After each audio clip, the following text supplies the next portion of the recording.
So, hello folks. Just getting everything set up.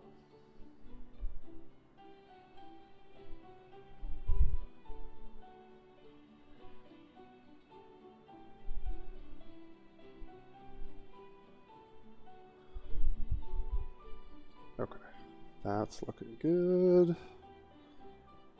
And I always forget to actually link the stream so people can actually get it. Let's do that real quick.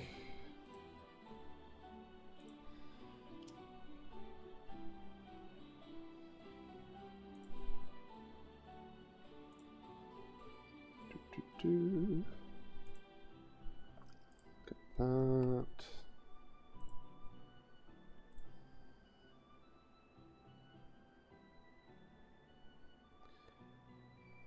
Okay. I think we had a lot of people streaming today, which is awesome. Here we go.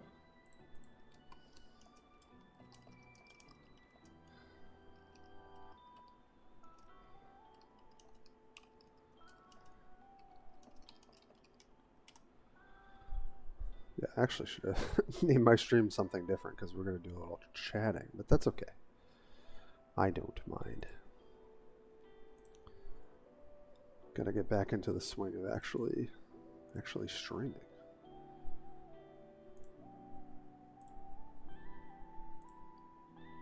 Let's do that.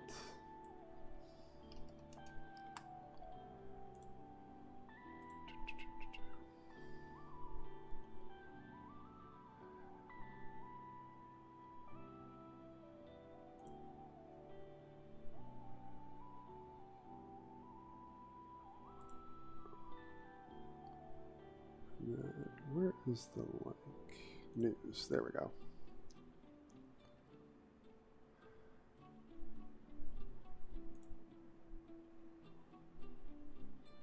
Okay, not that.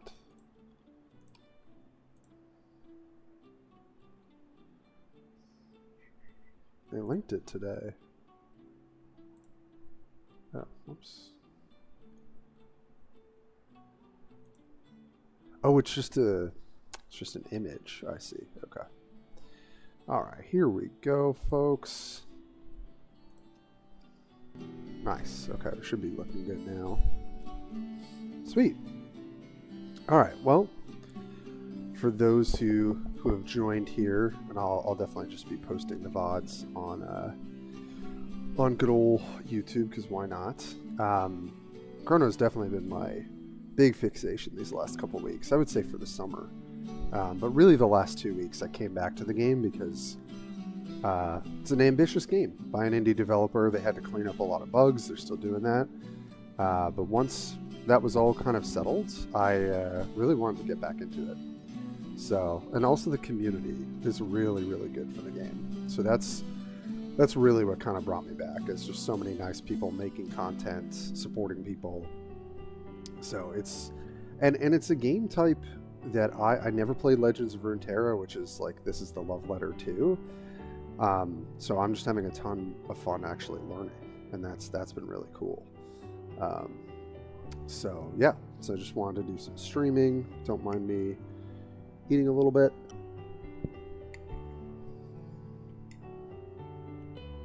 Taking some bites of some oats.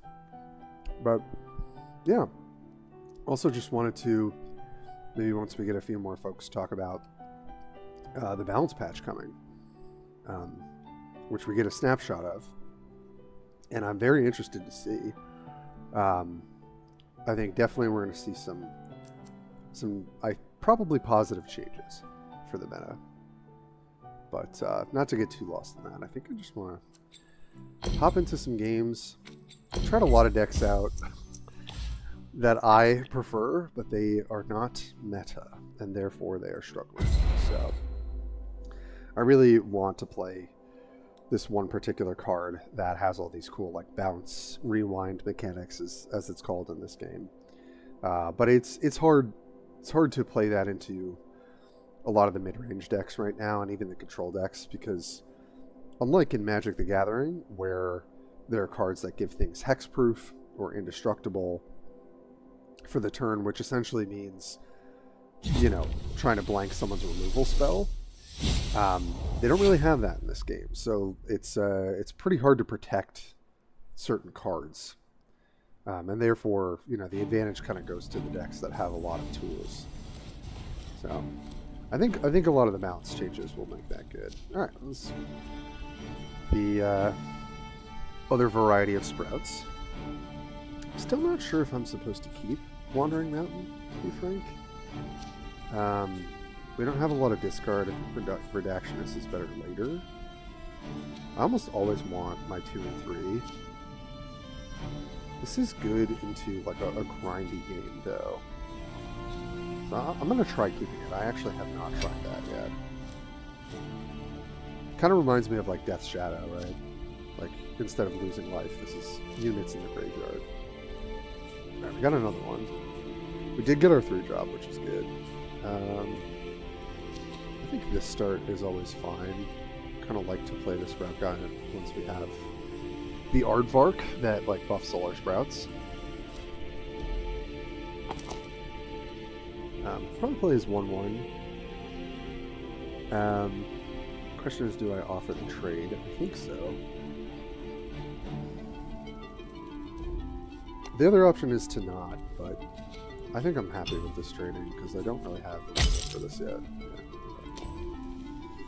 Okay. Yeah, so they can just open attack here if they want.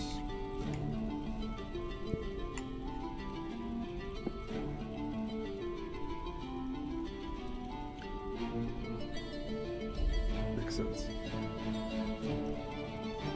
So what do we want to do? Honestly, we probably want to expansion as soon as possible, and we can kind of like try and get in there with Refuge next turn. So the best thing I think is to change the timeline, and then to deplete whatever is problematic, which is technically this wolf, because we don't want this to flip. And it also deals damage to this thing, so in my mind this makes sense. This becomes a 4/4, likes the whole turn. This takes a little bit of damage, so yeah, the question is, do I want to play Gardener? Because they're not going to attack if I play Gardener. And then I have a good attack. I guess they'll just block with Wolf.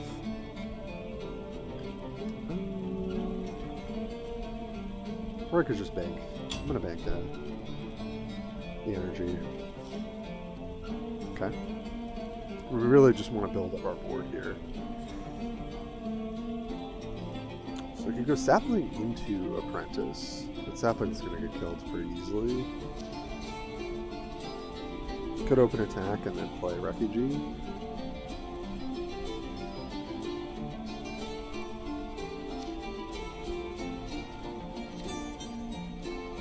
But I kind of want to hook their card.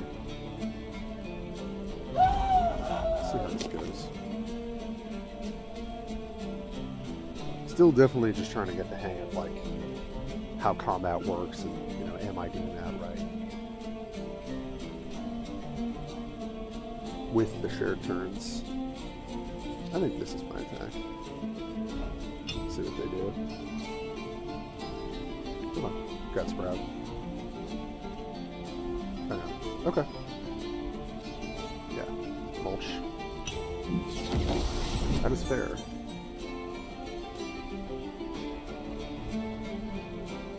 Aardvark? Oh no. Yep, they're beating us on that front.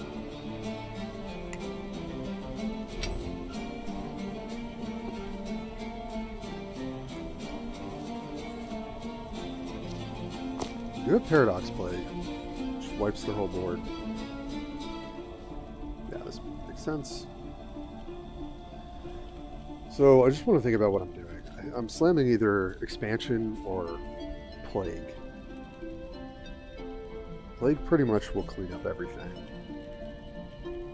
And I think that's good, depending on if they're able to sprout more. Question is, do I want to toss my wolf to block here? I think that's a little too... that. But also I want to get these reduced. So maybe I do just trade. And go here. Did a combat trick? I guess it is what it is.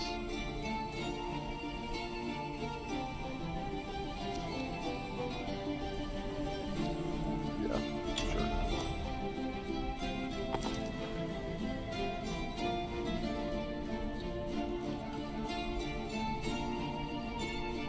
Okay. I'm kind of fine with that. Sprouting on my sprout just like doesn't matter so much. We're gonna need to keep our 2-3, which is probably one of the most important things. Right, this gets buffed up. These get reduced. We also could just try and fire off an affront to nature very quickly. Not sure if that's correct either. Part of me kind of wants to go Sapling Druid into Apprentice, and then we bank a mana and kind of go from there. Paradox will hit for 2 next turn, which is pretty good. Or we just go for the expansion. I don't really have a way to flip this. Let's just go for this approach.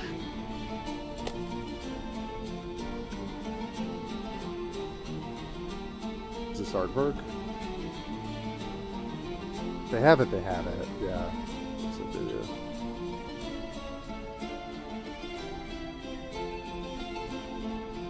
Yeah. Oh.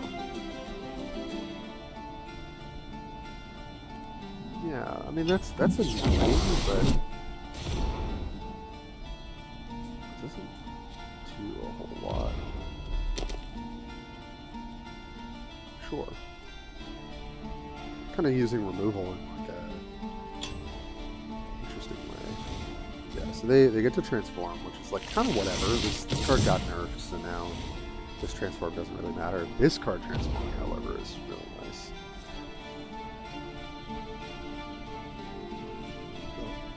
Sapper is also a good draw. Now we've got 2 things in the timeline. So we could just fire off Paradox Blade and wipe their board. But again, I think we want to be able to affront to nature next turn. Which means we want to bank all of our mana. So we could just go for an attack with our 5/5 here. Kind of show them nothing. I think I like that. Kind of see what they want to do. I think we're just going to play Sapper here. It's a really annoying card to play around, and then we can maybe affront to nature. Okay. Yep.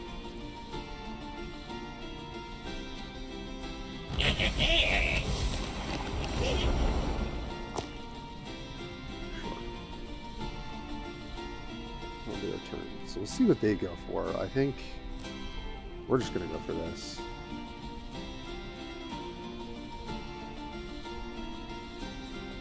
Oh, they got it first. Okay, we just lose. Right.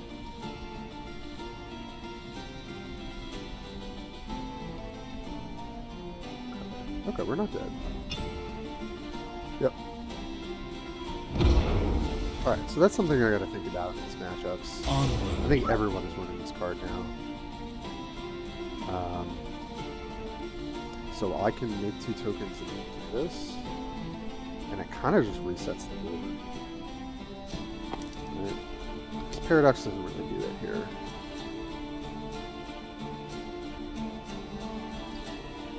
Yeah, so we go like this, and then we play our own.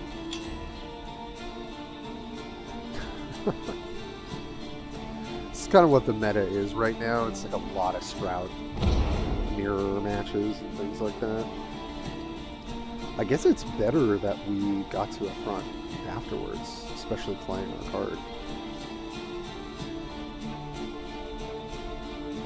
I guess they just don't really have attacks. Huh. It's kind of nuts. I think I'm just going to open attack here.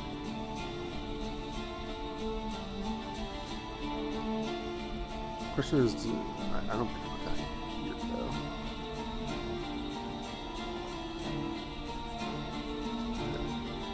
Let's go 5, see what happens.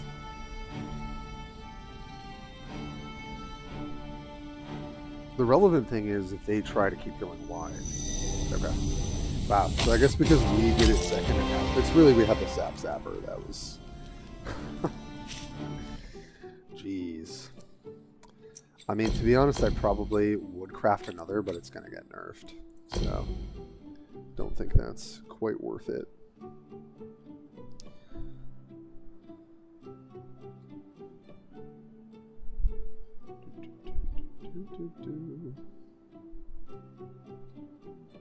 Yeah. Oh, okay. Alright, well, I think we'll just jam some more games. See how far we get.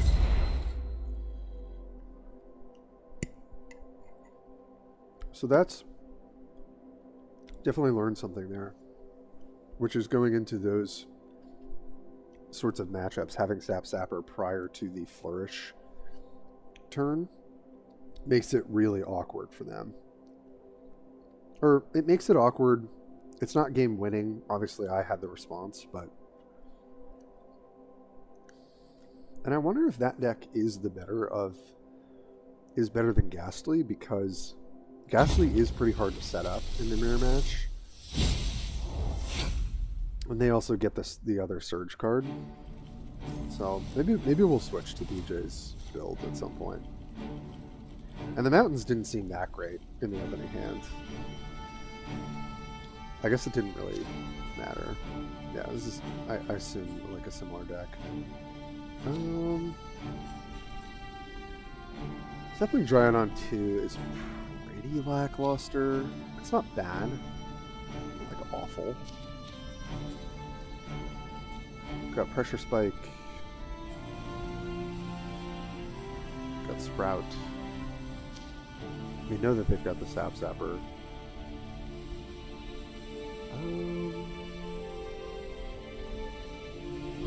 This is fine.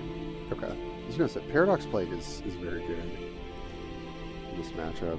That's the main reason to be purple in my mind. Not even Gaslight, it's just having Paradox Plague. Alright, I guess we're gonna kind of open the same way. Could have opened with Gardener, but I think I'd rather do that after I play some Dryad.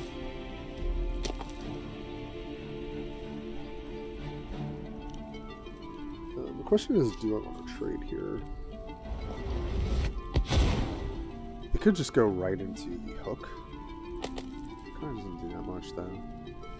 I'm just going to pass. Then I can return to Stillness next turn. Take us off this timeline, potentially.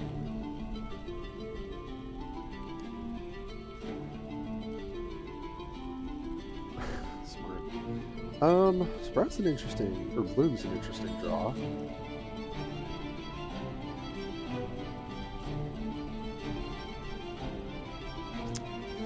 Okay, taking the 2 just put them ahead on life. Could also block here and then play Apprentice, bank a mana.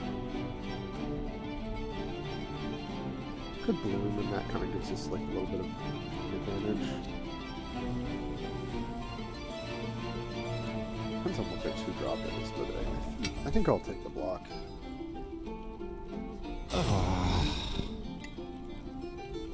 Trying to really think about my early game here. I'm just going to toss out the Sapling Dryad. If they have removal, they have removal.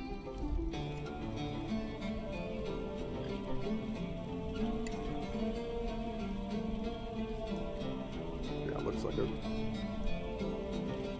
Yeah. Backhand, sure.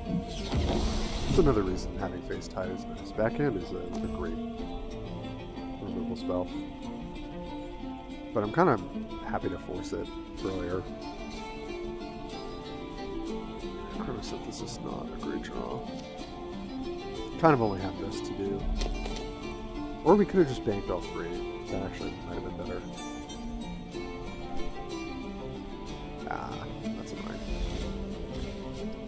So they can open attack. Nothing we can do. And just pass. They're gonna go into Sap Zapper here.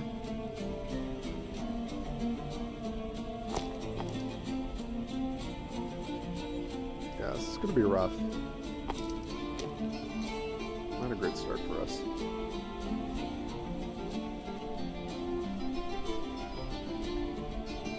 But I'm just gonna try and keep paying attention to my lines because there's so many different things you can do.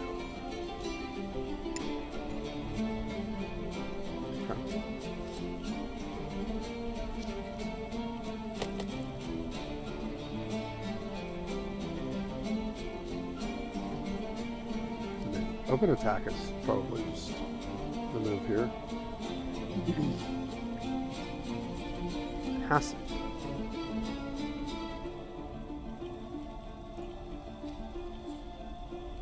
I mean, I think I just want to make them play Sap Zapper. Problem is, Pressure Spike doesn't kill them. Passing the turn here is horrendous, though. I can't just not do that. So this is really my only line. And it'll maybe force the Sap Zapper, and I don't know, we just try and go from there. It'll flip this guy too.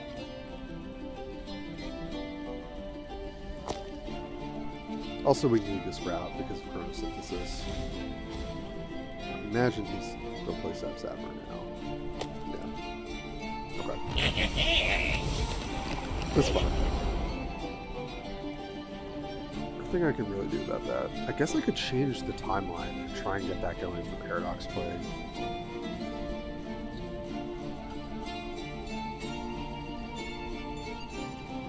Yeah. And just do this and then take the one. That seems reasonable. Putting timelines in the stack is beneficial for me, not so beneficial for my opponent. So,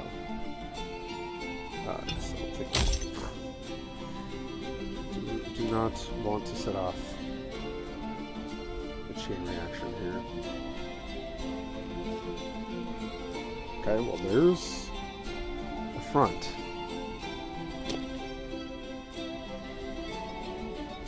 No shot we're attacking here. Blade gets for 2, which is not good enough. Yeah, just go pass. Kind of hope they just play the units so I can try and go for the Mind Spike. But if they're smart, yeah, I was going to say, just keep the board this way. Alright, well, do they have a front to nature?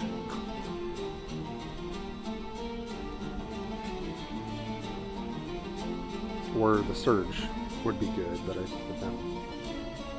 Really? The thing is, the front to nature flips him, right? It's kind of that similar scenario.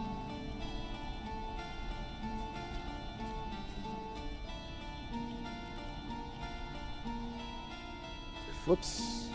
Actually, no, it just kills these two. And I think these get buffed. I'm really not sure how this works.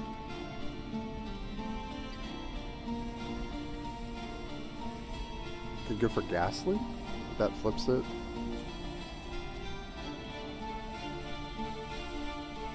I don't know. Just gonna go for this. See what happens.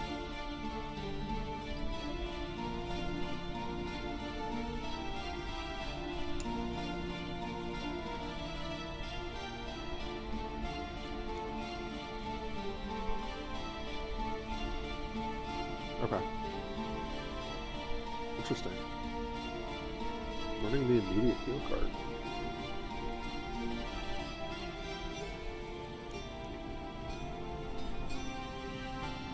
Oh, okay. Grant 2 agents each other's stats and keywords. Okay. Pretty wild. Okay, play another one. Sure.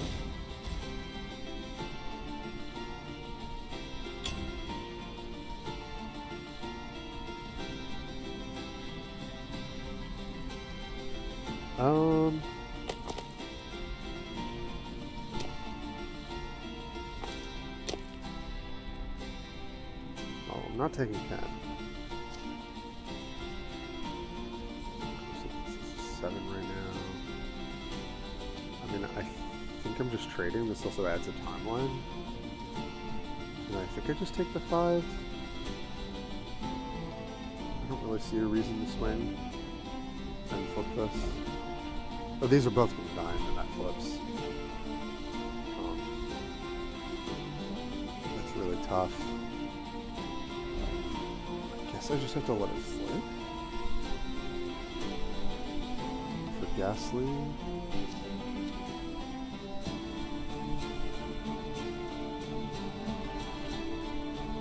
Yeah, I'm really not sure here. Yeah.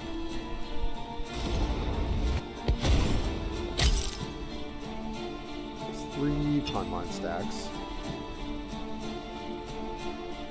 Hey, Harry. What's good, buddy? I'm doing all right. I'm really having a lot of fun with this game and the community. So I was like, you know what? Let me do some streaming. My fiance's at a baseball game. So why not? Why not just hang out and do some gaming? Alright, so if I Ghastly, what does that do for us?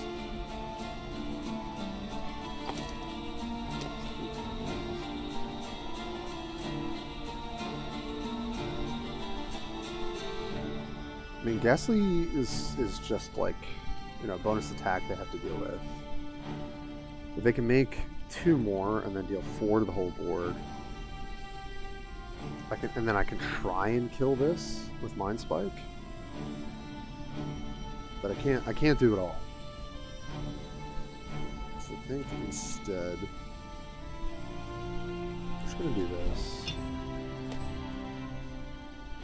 Try and get them to block. And then I can always mulch. Okay, so I Mind Spike here for 6.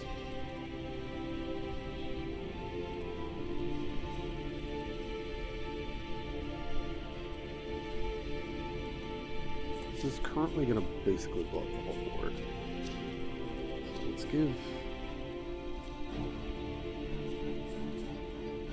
you overpower. Let's Mind Spike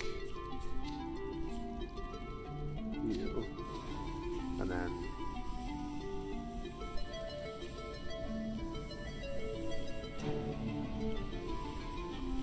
it resolves like that.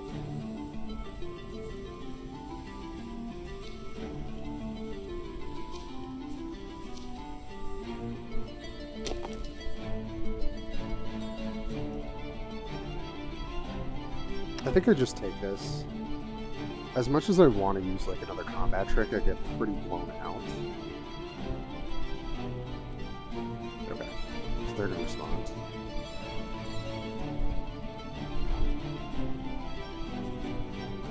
By phasing it. Response. So do I go all in on trying to deal as much damage as possible here? Since I can't interact with this now? Probably. I mean, what else can I do? I could sprout 5.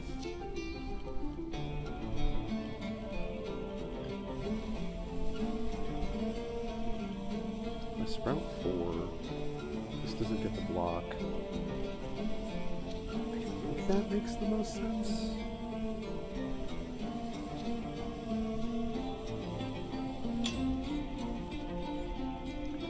I think this lets us push through the most damage. Oh, it doesn't look like that. Nope. I didn't realize it would sprout the extra sphere. It was meant to be. Okay, learned something there. Yeah, just it was really more of a stream bot, not an actual video. But I think I'm going to try and do some videos because the deck building in this game is like really incredible. Alright, I feel like functionally I've kind of lost this game. So I guess the best play was to strengthen Grove there, push through as much damage, have a leftover big unit, and then kind of go from there. But having the phase for the Mind Spike was very good. It's not a whole lot I could have done.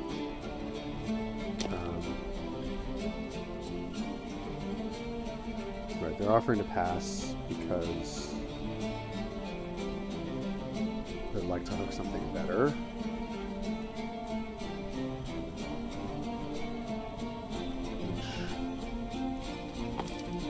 Get 3 timelines, still not enough, really. Alright, well, let's see what they do with this. I think we're just going to go Chronosynthesis and Ghastly. Let's see how far that gets us. So I haven't been playing a ton of Riftbound, Harry. I've had to save some money for my wedding and doing all that. Bleeds, I can kill it. Okay, that's pretty annoying. So I've been saving. I was playing a little bit more last set. I'm not really playing much in this set, although I'm pretty close to finishing my Diana deck. So I'm hoping to do maybe a couple events this fall. But yeah, money's a little tight right now, but I'm hoping to play more soon. I still really love the game. They're not going to pass if I pass here, right? That would be kind of crazy. I think I just need to go for this.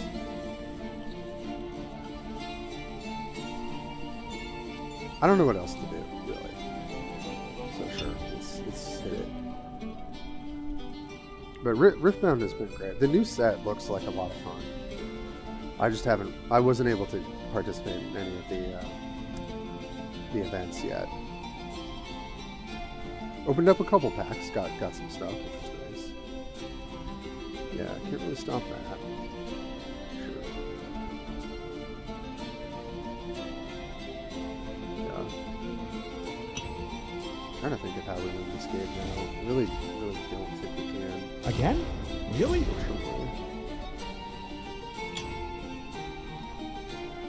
Yeah, a lot of good ways to interact. Also, this Symbiosis is a cool adaptation. I haven't seen that card yet. Really what would have been great is a way to keep changing timelines. That would have really helped. So we're on 10 here.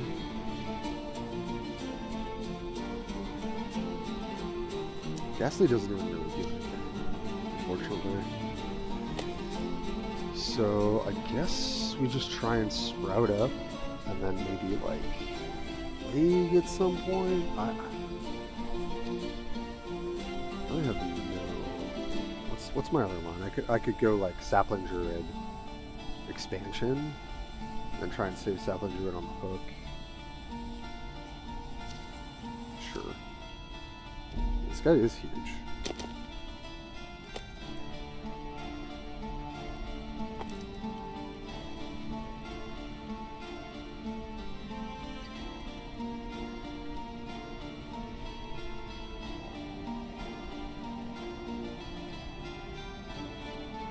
So if I opened attack here,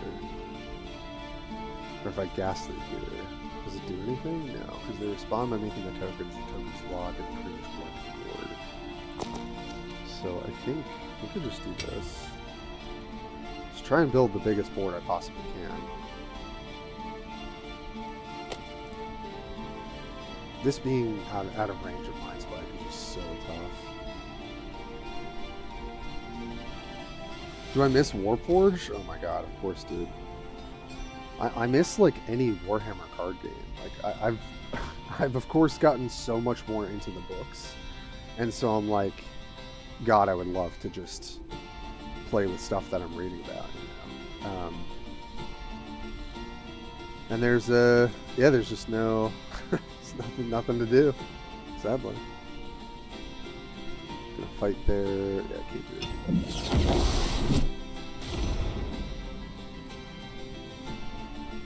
Gets disarmed, so that's fine. It's fine if it dies, and then I think I've just lost this game. Oh, I figured a combo. That's cool. Just getting to discern things. Yeah, and then I guess this just blows everything up. That's sweet. Very cool deck. Yeah. Yeah, I mean, Sap Sapper is a card. Yeah, just get the whole board. Yeah, you got it. Dang. Alright. I've not seen this matchup much, but I feel like this is some new hotness that people are playing. Oh, you know, Harry, I kept meaning to. You were telling me about that series. I have not, but I will definitely look into it. I'm almost finished with my omnibus about Yarick, which has been... I don't like it as much as Gaunt's Ghosts, which is the other Imperium books, or big book series by Dan Abnett. The Yarick omnibus is by, I think, 1 or 2 authors. But it's still really good. Still really enjoying it. Well, that deck is kind of sick. I really like that combo. I'm tempted to go and build that deck, but kind of just want to stick with this for now. Maybe we'll try some other stuff. Oh my god, my chat is in the exact wrong place. Whoops. Let's put that here.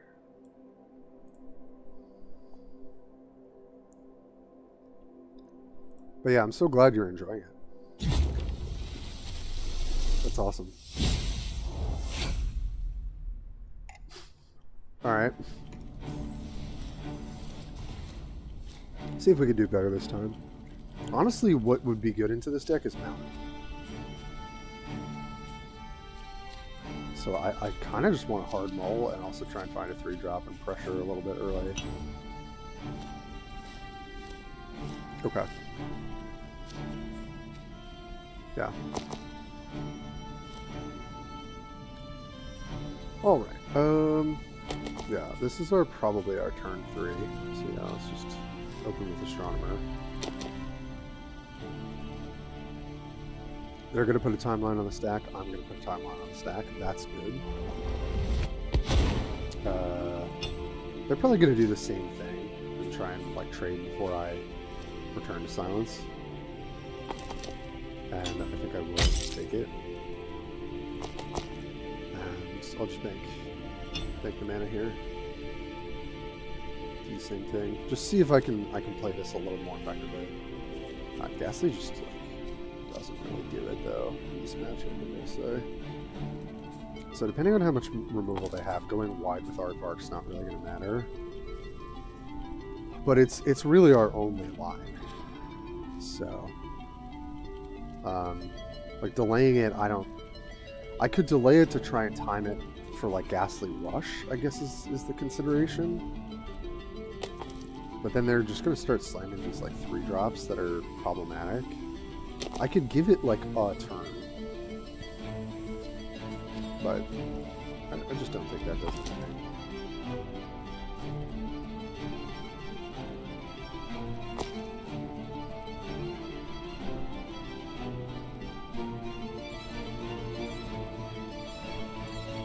Yeah. It's the only consideration for changing the timeline there. Question is, do they have backhand? But I think I just gotta play into it. This feels like a very good counter to what we're doing. Of course, we hit them again. Okay. Aardvark flip is good. And if we could draw like a Paradox, like now, that would really give us quite the advantage. Alright, here comes Sap Sapper. Sappy Nick Sappleton. And we could shift again. But I think depleting this so it can't block is better. And I don't really care about the 5.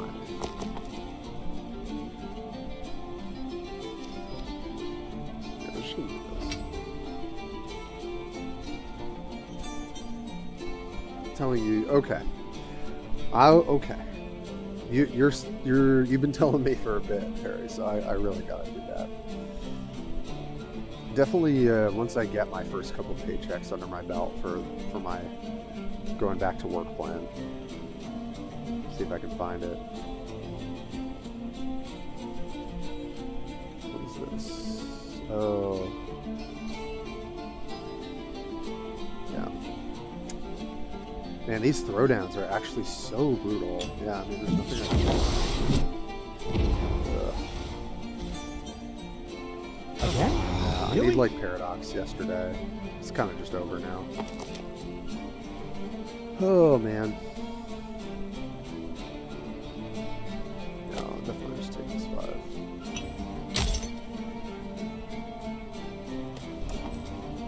Yeah, they've clearly played this matchup and built this deck for this deck.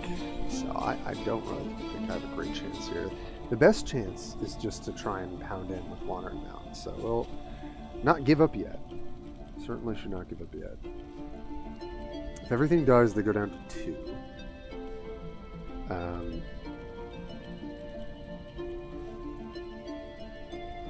There's nothing really to grab from my yard with Reductionist.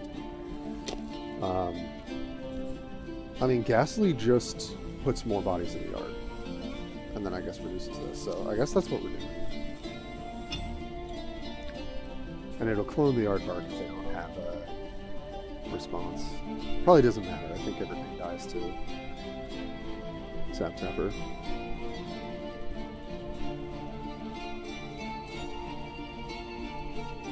Man. Yeah, I mean, you got it all, I guess.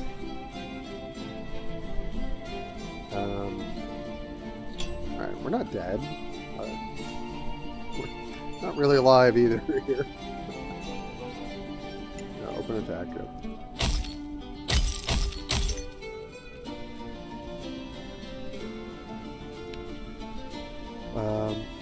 Alright, well.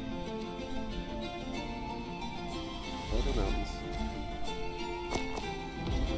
Wouldn't be surprised if they have like the Paradox spell. And then I guess we would just mulch in response, but the game's kind of lost, I think. Okay, so their plan seems really succinct.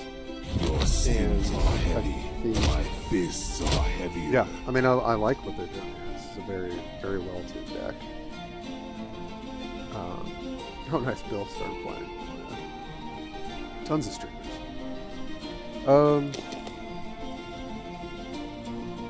Good guy.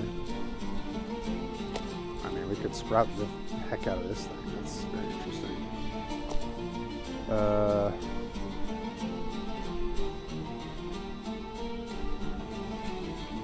So their best play is to like blow up the board with these, I guess.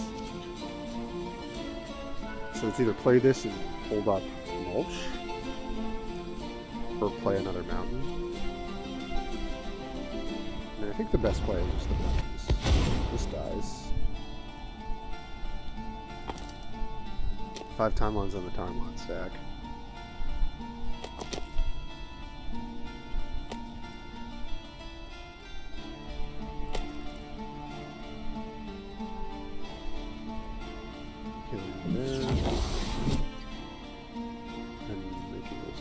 Okay. Yeah, I don't have trample now. So maybe that was a mistake. I don't think I really had a way to interact there.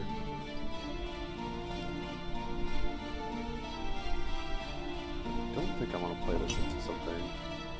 Alright, we've got the 9. We can just go for a front nature. Front nature blows up everything. These take 4. They can make 2 more. Doesn't kill this either. Ghastlies bring us back into Overrun. And we have 8, 9. Man, if we had 1 more, we could mulch too, which would be really good. question is, do we go for Gaslit now? I mean, we've got 2 of them, so like, I guess we just go for it and see what happens. These matchups are so complicated. Typically why I've been playing aggro, which I may go back to, but I've enjoyed playing this deck quite a bit. So they have other removal. Thing is, like, this deck just doesn't have a ton of interaction. I think Phase Tie really does, which is really nice for them. Symbiosis, I kind of had a feeling. Yeah. It's pretty insane.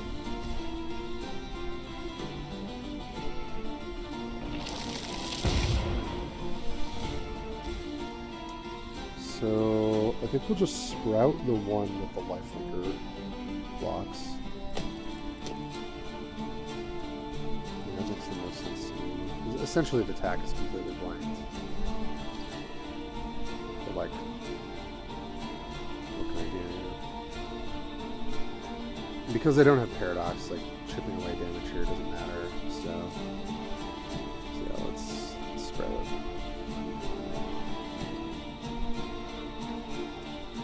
Or I guess the damage doesn't stick here. Sure, we'll mulch here. This will transform, but like, at least the damage sticks.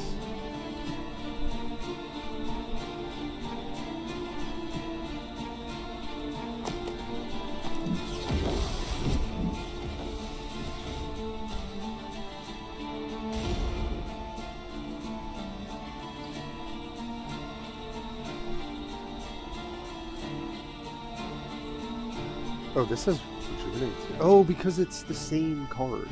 10. Yes. All right. Yeah, this is just pretty cursed.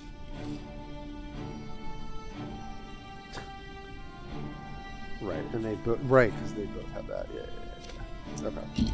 I didn't even register that. Okay. All right. I'd like to ideally not have to play against that matchup. Does seem like a very sweet build. I think that's different than BJ's one, right? This is more sprout heavy. Yeah, different construction for sure. But yeah, that approach is very cool to this deck. It's also less like sprout heavy, which I think will be good for the balance patch.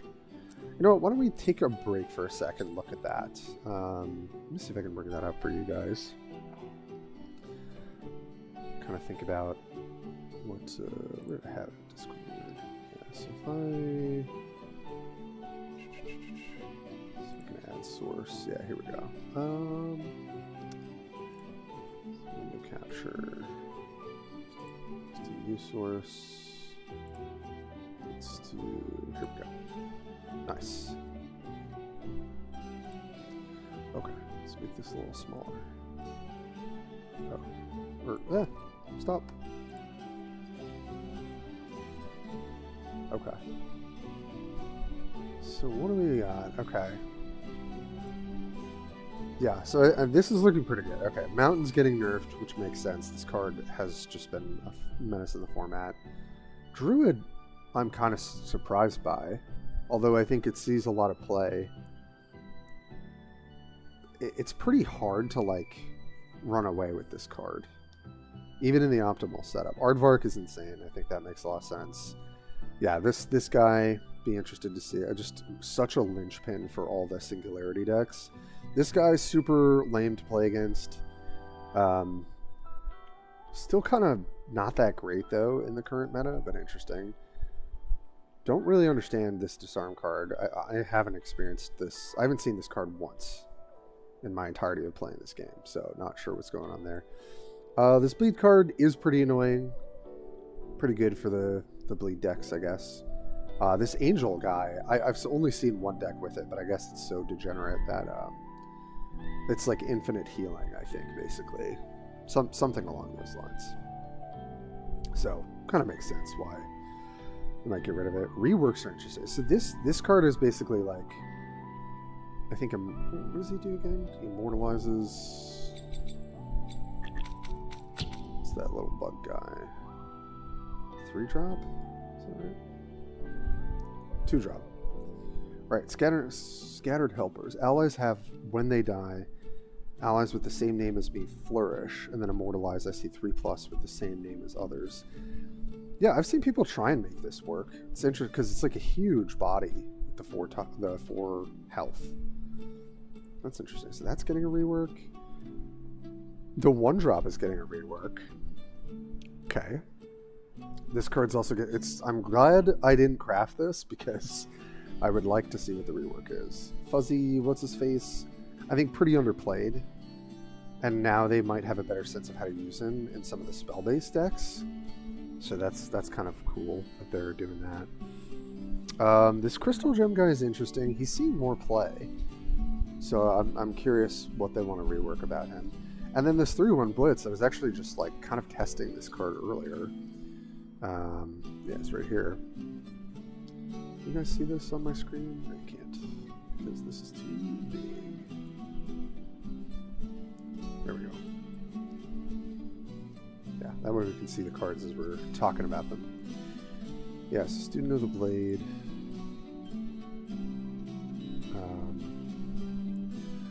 I mean, obviously a pretty strong card on offense, kind of hard, but like so easy to kill. That's my main thing. Is like 3 to 4 toughness. 3 toughness is the first breakpoint in this game. 4 is the second, or health, rather, because it's called health in this game. Because there's a lot of stuff that does 2 and under, or 3, even 3 and under, but not as much. There's a lot of 2 and under stuff, and so this card just kind of doesn't make the cut in terms of that. It's also not really good into Sprouts either, and that's been kind of the mainstay. But if it gets reworked and Sprouts gets kind of nerfed overall, then this card could be good. It is one of those cards that could really snowball, especially if you give it Overwhelm. So, kind of be interested to see what kind of reworks. So those are all getting reworked. We went over the nerfs. And then buffs to the... I gotta say, this 1-drop up here... Sorry. There's like no great way for me to do this. But this 1-drop getting evasion. This thing, yeah, Fervent Mycologist. I mean, I thought this card was really busted when I first started playing. It's a little too... It's a little too small and slow, I guess. But like on its face, what this card says is I'm basically a 1/1 flyer, because only if you have an evasive unit can you block this. Really, especially when you're going first, really easy to transform, immortalize. And then once it's transformed, you're always sprouting, and sprouting is just a really powerful effect. So this is getting buffed. I wonder if they're going to change it to maybe increase its health. Could stick to the board a little easier, or maybe Sprout 2 if it immortalizes. That would probably make this card very good. Yes, the other is good. Yeah, Hidden Locus. I don't think this card really sees much play at all. It's just too weak. I think for a card like this, I get why its health pool isn't huge, because this is an effect that's incredibly powerful, right? Just always getting an extra mana each turn is a very powerful effect, regardless of how much removal is in the game. But I think it needs some safeguard, whether it's 3 health, maybe, or maybe even the immortalization is before 10. That could also help it. But yeah, this card's just like it basically has a kill me sign written on it, and it's pretty easy to do. I think the important thing is the 3 health breakpoint. So, like, it should, like, Kinetic Absorber is great for its confront, but it's also because it's a 2/3 for 2. So it's just a very good stat line for a 2-drop. So you could even make this a 1/3, so that, like, if people hook it in with like a wolf or something, it survives and deals a little damage back.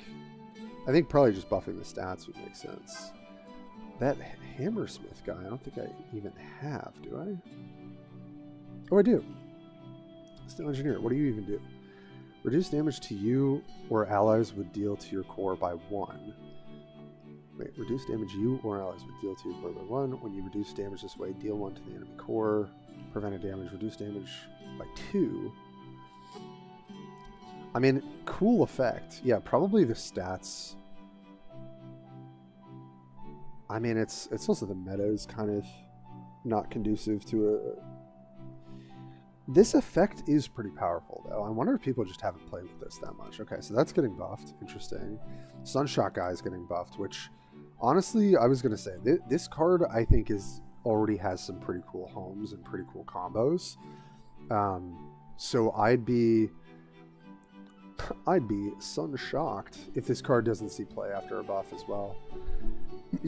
Maybe they make it a 2/2. Maybe the immortalization is easier. Because like even when it flips, it's like not that powerful. So maybe if they transform, they change the transform, that could be interesting. They're buffing this. This is an ally flourishes to heal your core 2. Flourishes +1/+1. It's immediate, which is pretty nice.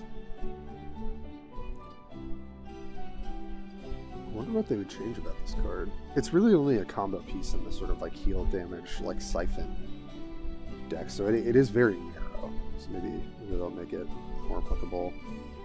What's that big sunburst? There's a lot of sunbursts in here. Is that this card? Oh, I guess Army of the Sun? Yeah. Okay. Yeah, summon the strongest agent in your deck now and I mean, this is like the ultimate kind of like control card. I think we had something like this in Spellslingers, MTG Spellslingers, if I'm not mistaken. I was actually going over my old videos just because I was like, God, I don't even remember that game. It's like during the pandemic, and I just was like, I literally recall almost nothing about that game. It's crazy. So this, probably the energy cost would be nerfed. That would be my guess. The card's obviously just way too slow. Some of the strongest agents. So what would be cool is if you could have like a control deck where you have the mountain card plus this, and or I guess maybe even plus the time devourer, and just like go super tall, super late. That could be cool. Oh, this guy. Yeah, so they're gonna buff specifically. They're showing this side of it. So, yeah, I mean, I actually think the front side's really good. Deal 1 to each agent and core for each reserve energy you have. This is so easy to do in these colors, in this faction. So, yeah, an elusive 4/8 doesn't really do much. Hopefully they'll just like add a cool effect to it. I feel like this card is somewhat playable now, so that'll probably go up. So they're buffing 1, 2, 3, 4, 5, 6 Sungrace cards. Cookies is getting buffed. Okay, I never even played with Cookies. I don't even know what color that's in. Is it Singularity? Yeah. Take control of an enemy with a cost equal or less than the number of timelines in the timeline stack. Yeah, this just doesn't really come to fruition, so we'll see how that goes. I don't really like that effect, personally. I think that's pretty degenerate, so I'm not huge on that. I don't even know what card that is, but it's definitely in silence, right? Is that the immediate? Oh, no, it's, yeah, Mind Over Matter? Is that it? No. Oh, yeah, they are. Actually next to each other. What even is that other card? Spread the Sickness? Oh, it's getting a buff. Okay. Slither's been playing with this card. An agent is destroyed this round, agents decay. Yeah, so it's -1/-1, and then it just goes off, kind of like a assassination girl from Magic. I think what's her name? Massacre Girl. That's what it is. Yes. Yeah, I mean, basically, what is it? Paradox Plague is essentially that, but better because it's one-sided. So that's why we're seeing Paradox played over anything else.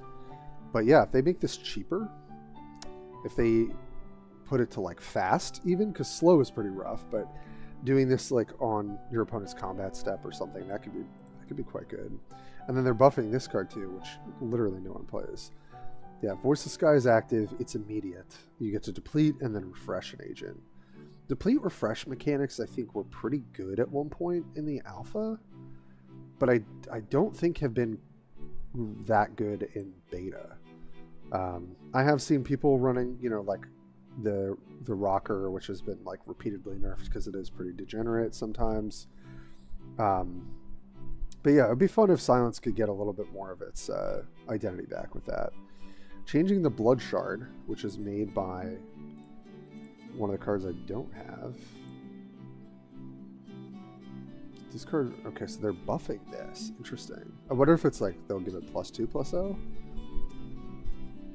That probably wouldn't be crazy.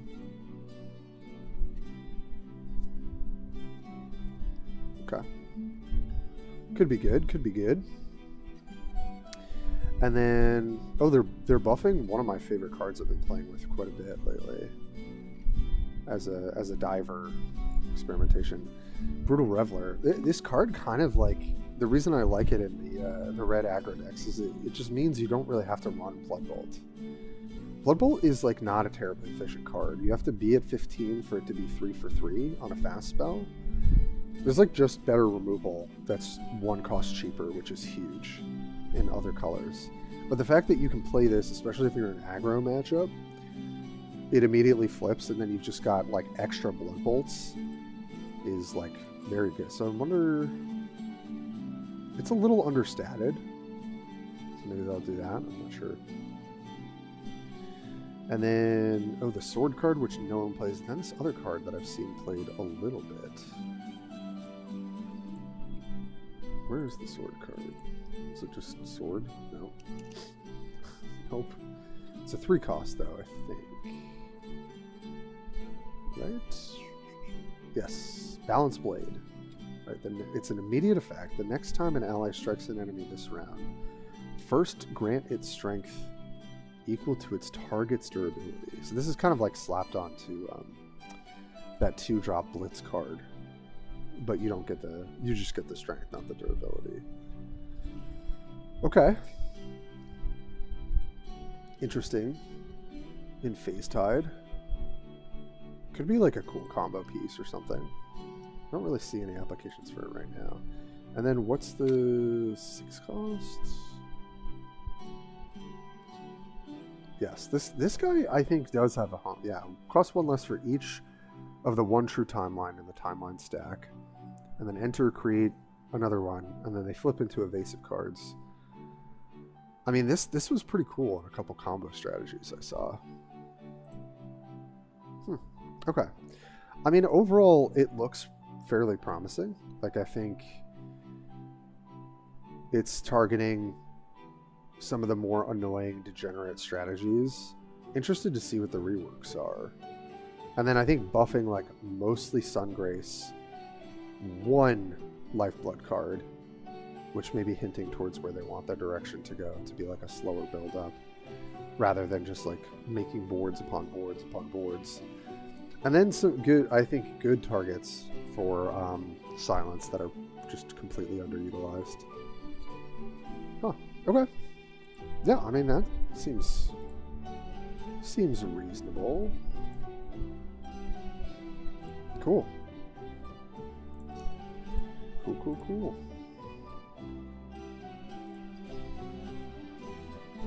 Well, I'm excited to see how that is. Alright, let me take a quick break. And I will be, let's see, just set up one thing quick. Yeah, I'll be right back.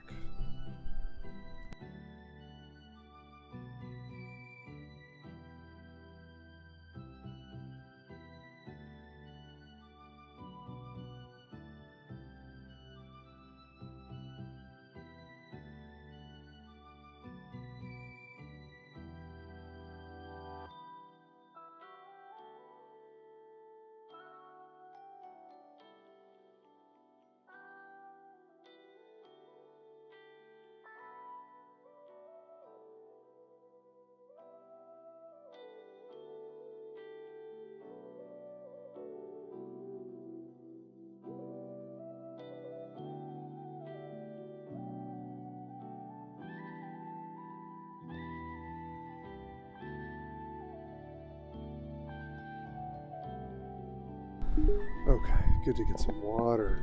Doing all my yapping. Alright, well, got absolutely bodied by this new version of this deck. And I just like playing those grinding games. It's just like so not my vibe. I put a lot of work into some of these aggro decks. So I have really liked playing this tempo deck. It's not terribly well suited for the meta. Maybe next season it will be. But I really do like playing it. So, you know, I think maybe we'll just fire this up.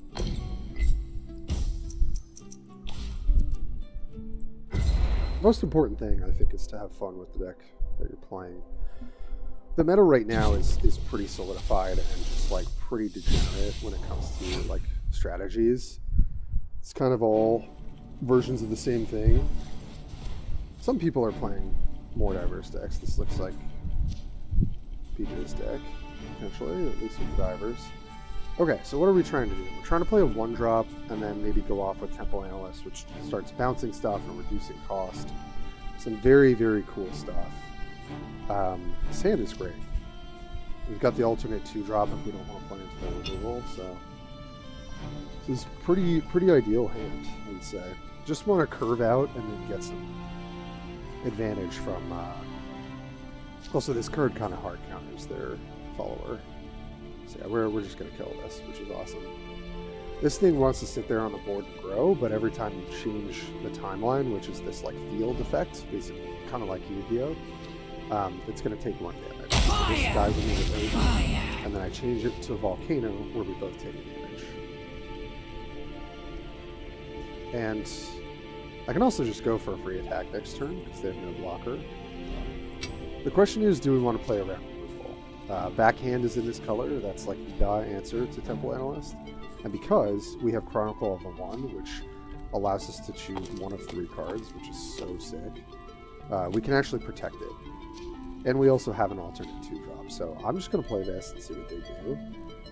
If they play the Wolf, I'll probably just attack with both. That's fine. The other option is to immediately immortalize, like flipping this guy and flipping my other denizen and seeing what they do. I think it is pretty close, actually, but I kind of like holding a 1-drop for if they kill this. But this is also a very good attack, though it doesn't trade well. Yeah, start with the Cinder Coil, and then we give them the choice of either blocking with their Wolf that they want to get rid of, or using removal on this, which we're happy. We're pretty much happy either way. Yeah, okay, that's fine. Not going to trade this. I assume they'll just make this trade to flip. But that's fine. Or they won't. And they'll try and go for this card. But either way, we're going to hit them for some damage here, which is what we want to do as an aggro deck, that's for sure. Okay. Well, honestly, this might work out in our favor because we have ways to like save our stuff. So we'll see what they do. That's a good attack. Get all these pictures from the Mets game.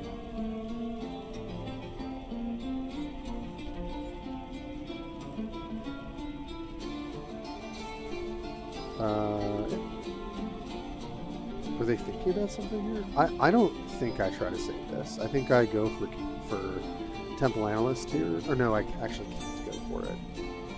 So what's my play?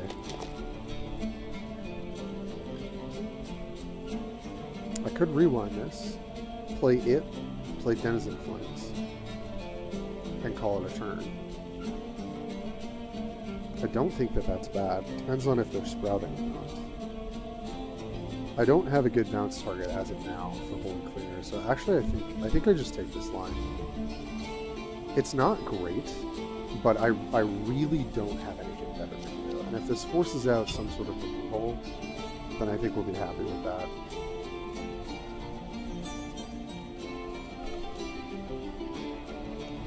It's kind of hard to know, but I think from our current hand, I think this makes sense.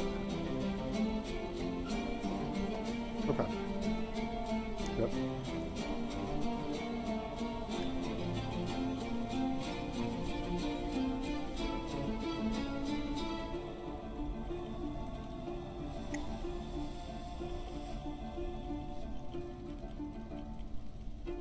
Sure. That is, it's a reasonable play. Fire! Fire! This is gonna flip. That's okay. Snake is almost immortalized right now. It's 8 out of 10. I love that they added this tracker now. It's such a good feature. Okay.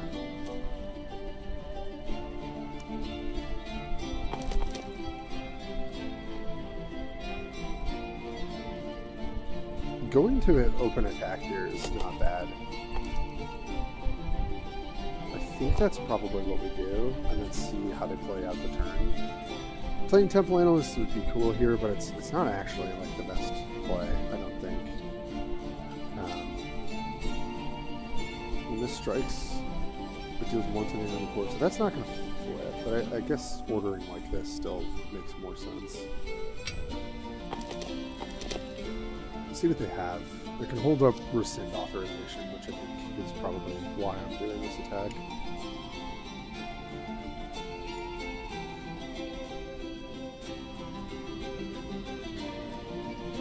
This deck kind of feels like a little bit Delvery to me. So maybe that's also why I enjoy it so much. It's a reasonable play.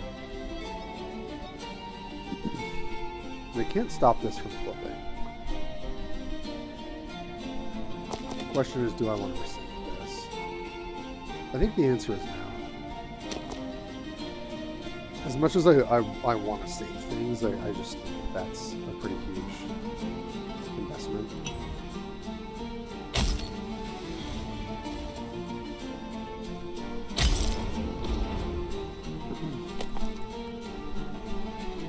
Snake's kind of done its work as well.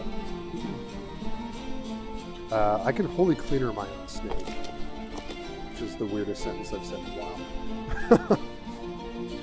Which I think would be pretty good. And if they interact, they interact. But I think this is like a decent line. Try and see if we can reset this.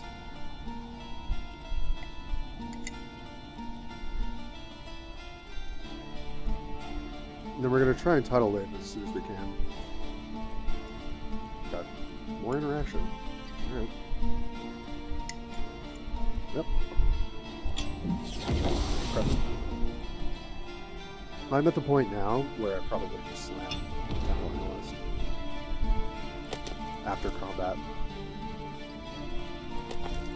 Because they've used some removal. I can't, like, play around things forever.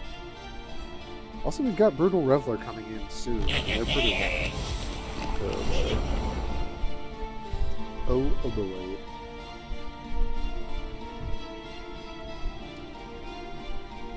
Okay. Well, I think the play could be Holy Cleaner, bounce this. They can't replay it. And then we play Temple Analyst, and then we go for Tidal Wave or something like that. I think that's... What are my other lines? My other line is rescind authorization, but that just like doesn't really move me. If this gets pumped, that's really awful for me. I think we just gotta go for it. They have another bloom, so be it, but...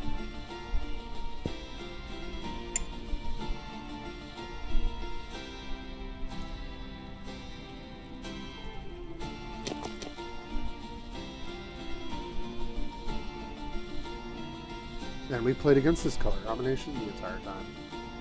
I guess this really is like the mid-range deck at the moment. Wow, they have it. They do have it. Jesus. 2 blooms, two interactive spells. Man, that's really bad beat for me. Yep.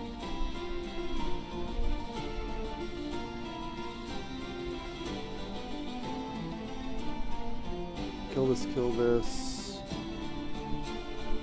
We're just going to be on the burn plan, I think.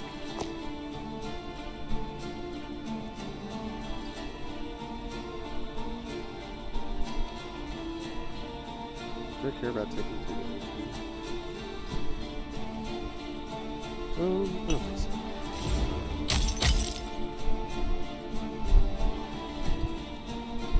If I play Temple Analyst, what does that do for me? Not really anything. Like we're kind of past that, honestly.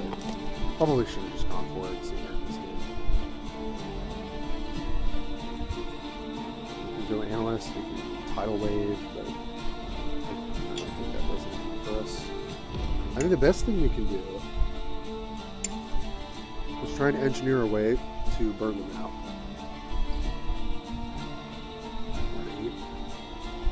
The thing is, I can't protect this Reveler, but I don't think I can care about that. Just gonna hook this.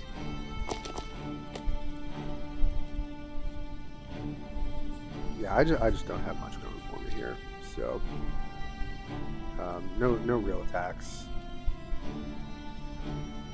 16. I really want to get below 15. It's something that's pretty important. So we'll play Reveler. See what happens.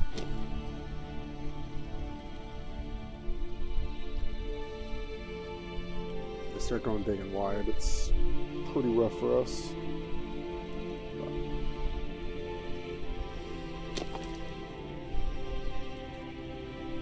I just really don't want to play a bunch of Sprouts matchups. It's just like not a fun time for me. Yeah, okay. Yep. They're gonna build their board. That's fine. I guess I could have attacked here. Yeah, that was a mistake to pass. Maybe there's a way that we can like.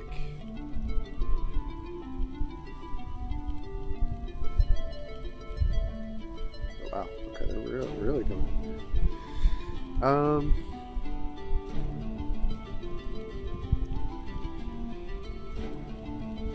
What makes sense here?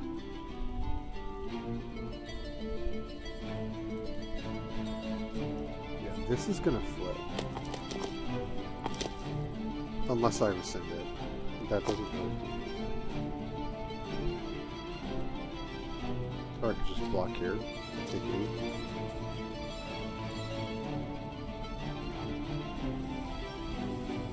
I guess we'll do this. And then if they try to pump something to try to come in here, then I'll try to interrupt that.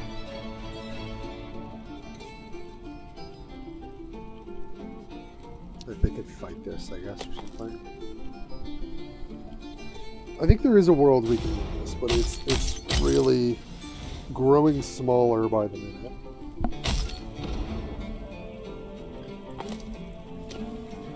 But now we got to try and burn them. Like that is our win con at this point.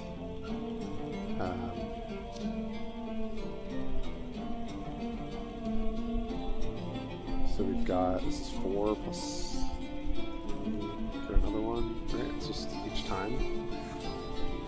First round.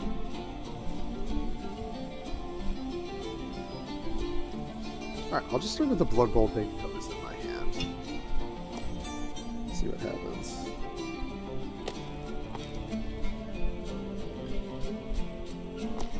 Could have also gone for the Pain Forger to clear this.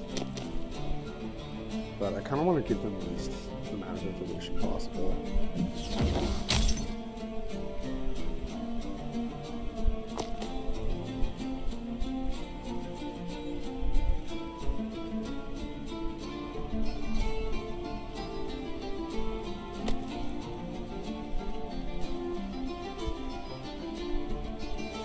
If they have Tidal Wave, it's GG. Of course, that's what they have.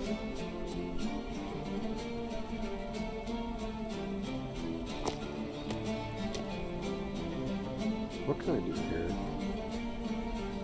I'm not dead on board. I can just bounce. I can bounce this back to hand, and then play Pain Forger and try and live. Oh no, it's gonna flourish. No, it's not, because we're at the same health. So yeah, we just go rescind you? Or rescind you? I think we rescind you.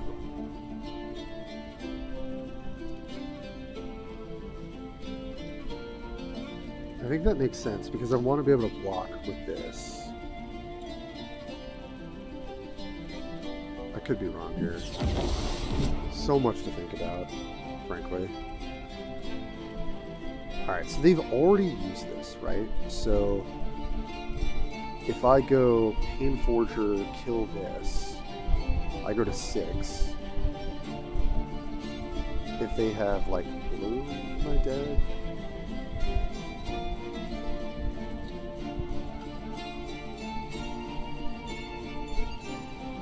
By past priority, I go to 4. This is going to flip. I could also just play Temple Analyst to block this.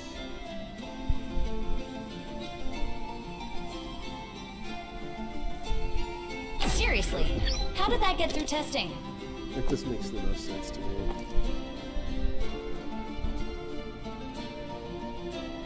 So much to think about in sequencing here, but we're trying our best. Got a lot to learn.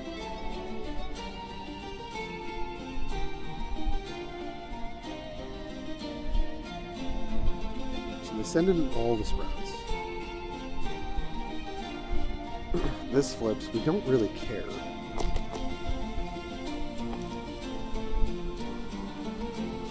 Because we're just gonna go for the harvest that. Yeah, play your sprout. Pass. No shot. And then Aardvark is the last card. Okay, yeah, I think we're pretty screwed now.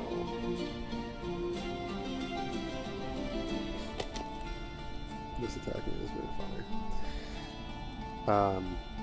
They've no... So I have to keep him alive. That's like essential. So it needs to go there. Oh, but then these are gonna... Oh no, but these are not gonna kill them. So we go like this. Oh no, this... Right, that's gonna die and flip. God, I have to think about this because of time. So maybe I can't block this here. And I can't take 9. Yeah, so actually there's no way to do this, is there? This keeps us alive? Yeah, there's no better way to do this. This flips. Yeah. This was very well positioned. All feed the god. Alright. Blood Bolt? Nope, not a Blood Bolt.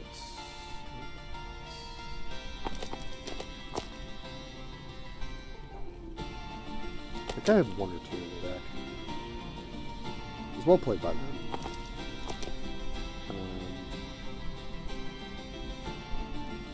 Yeah, I literally just go Axe, pass, hope I draw something. That's all I could do. This was close though. I think maybe... So what I think I didn't do properly is I needed to bounce him. And if I bounce him, and I take the damage from the 1 card, like the 1 sprout, then it's fine. Alright, well, there's only 1 draw in my deck. So. But yeah, okay. We could have played that better. That's not it. Okay, we got it. Alright, so if we bounce Sap Sapper, they can't replay it. They then attack with everything. I'm pretty sure we're not dead, and we hold on to our brutal guy.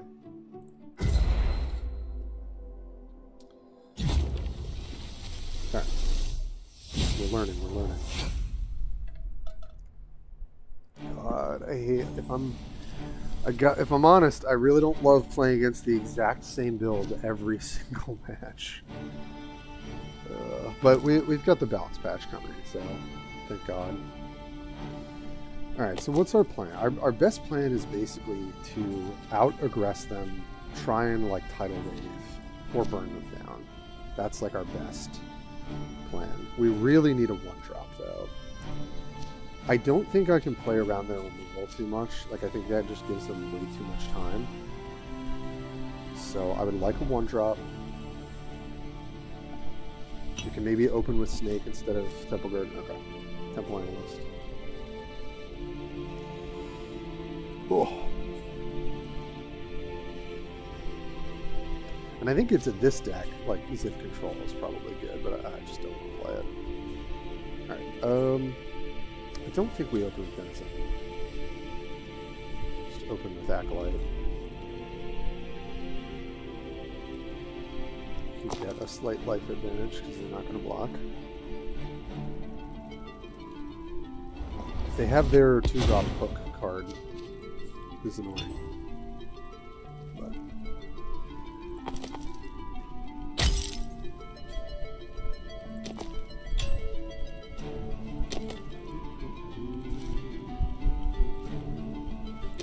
passing.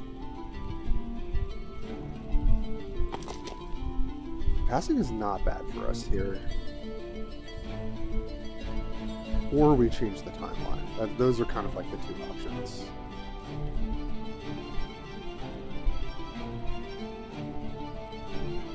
But it still kills that. I think this is hard. It really depends on what they have in hand. But I can kind of get Temple Analyst going, so I think I prefer that. See what we can do here. Seriously, how did that get through testing?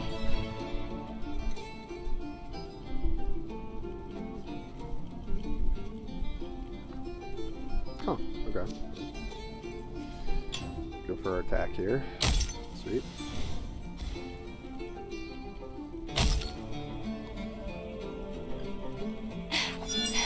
We did have It was meant to be. It's good that we did ship. I mean, it's annoying that it gets immortalized, but there's not much we can do about that. Okay. Diver again.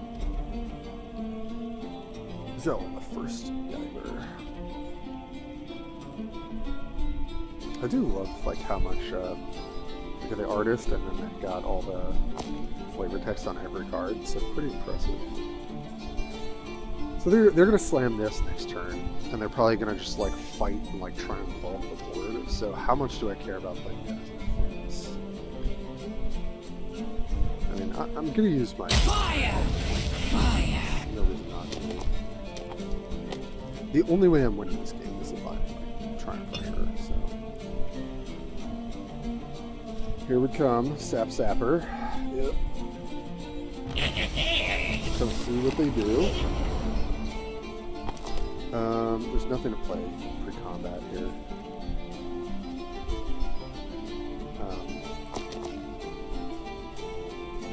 We don't have anything that pumps, which is rough. Like, if we had, like, an Iron Blood Elixir, this would be a lot better. Because then it could play Snake without really fearing the hook. We are up on life, though. So, like... So if we go Tidal Wave here, what do? They like kill Temple Analyst, like instant speed.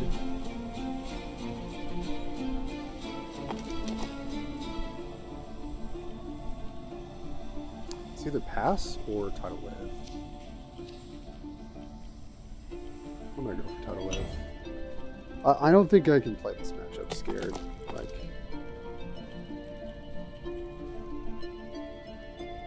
we'll get the flourish on these if they kill Temple Analyst. I don't know. I think it's worth a try.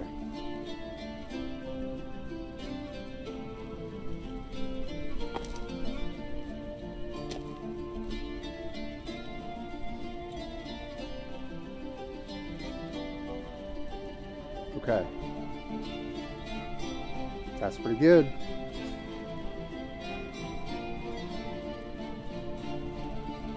Sure. Take that trade.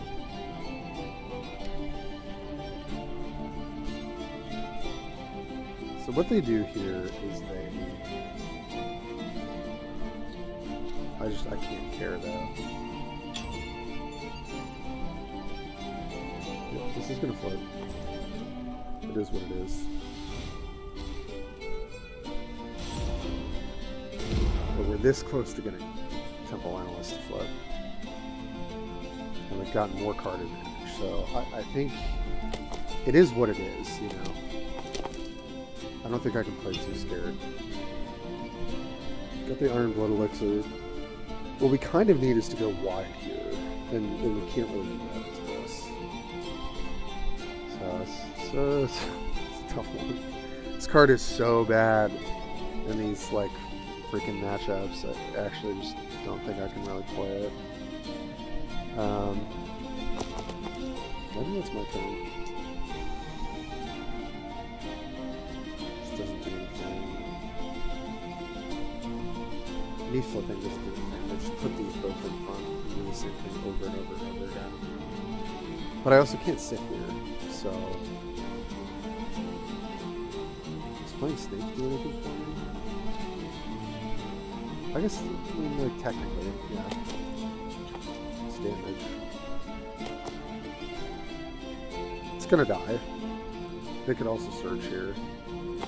But we're up on life, which is good. Ugh.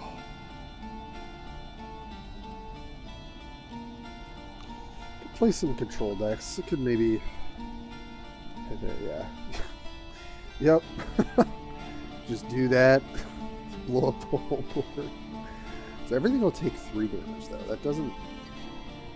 Or this will take 3, and then they can fight or something. I mean... Like, I don't have much else I can do here, you know?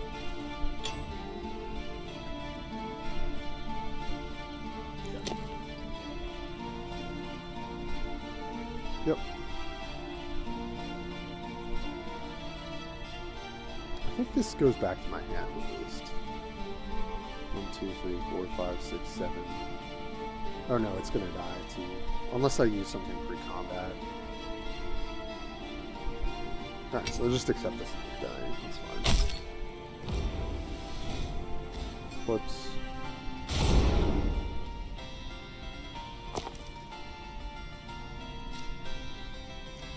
Play Zell again.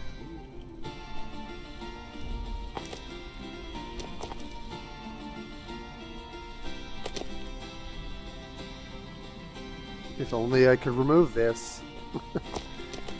But I don't run backhand. I'm kind of thinking about replacing this with backhand, I gotta be honest. It's pretty good into this card particularly. One thing I can do is bounce this and then replay it later. But I guess there's no real reason to do that right now.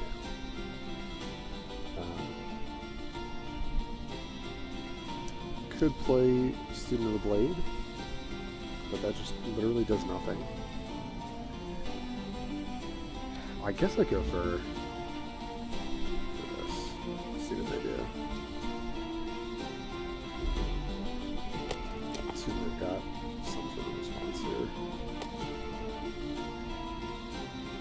Rewind. Yep.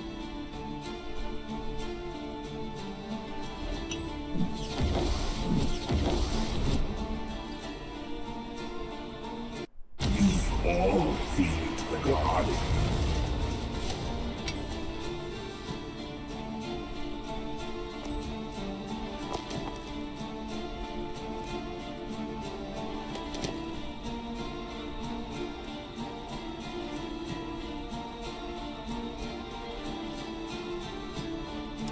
I mean, we're definitely pretty much on the burn play.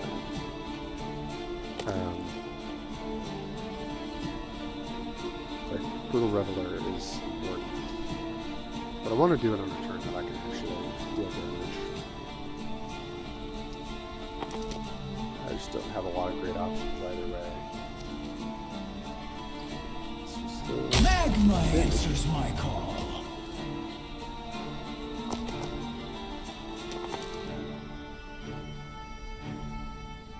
If it bleeds, I can kill it. oh no. Not this card. Oh, God. Not like this. I think I just have to rescind authorization this. And my Kayla. This thing is just gonna wipe my entire board, isn't it? Oh, they marked this. Interesting. So I could just bounce it in the attack. Yeah, that's fine. Oh, okay. Yeah, but now they can do their combo. But, like, what am I gonna do?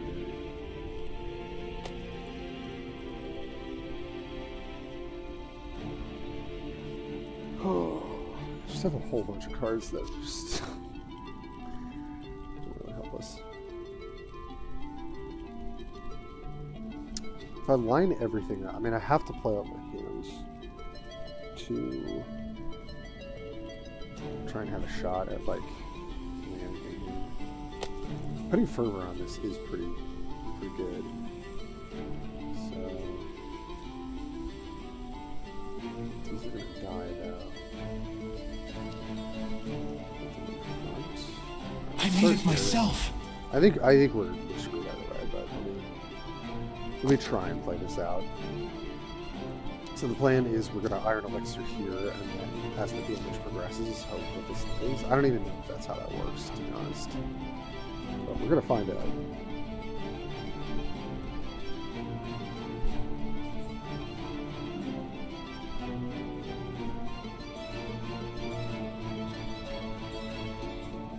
Is that it? Do I want to play anything else?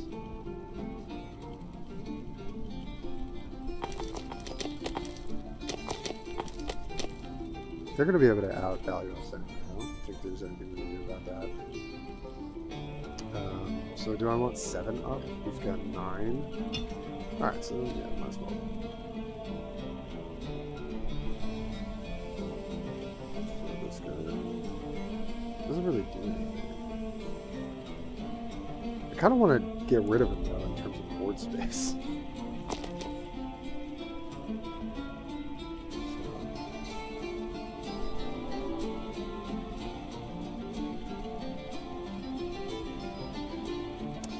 Yeah, but then these are gonna die, and then this stops moving. Right. So I do have to put this. I have to put these first. So what I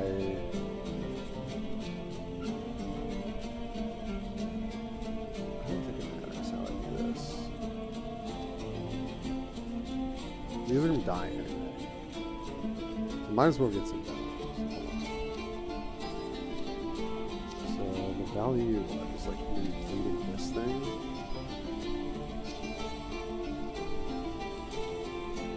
This dies, and this.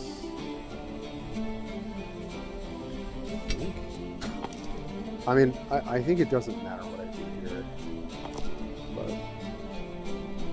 yeah, this looks like they're gonna have a immediate spell that like gives them a million ways to fight in hand.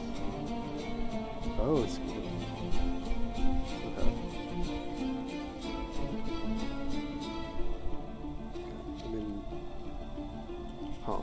So if I bounce 1, it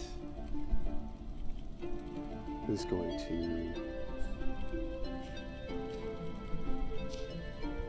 I think I just bounced this guy, right? All right. Well, I'm going for this. This is like my only chance at anything, I believe.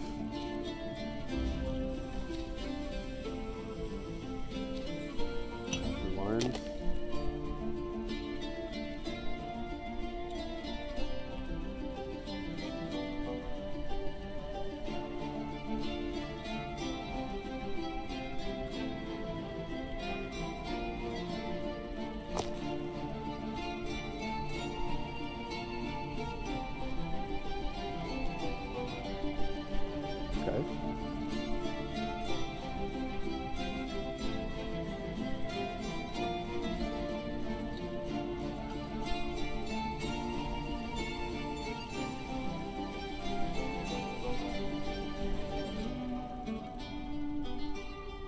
Okay, wait.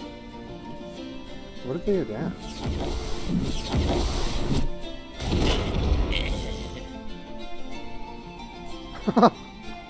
Okay.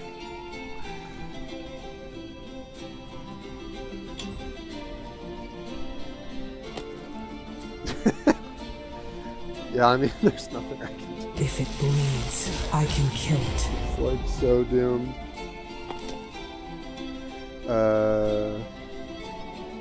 Yeah, I can bounce this. That's like my main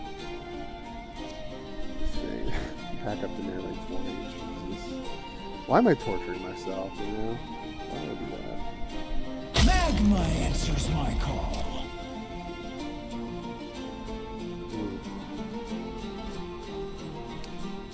Yeah.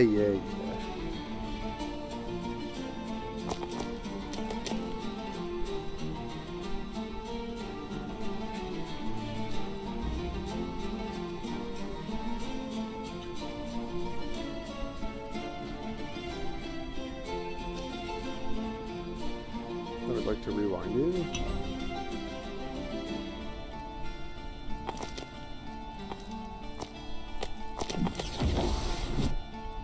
Cool.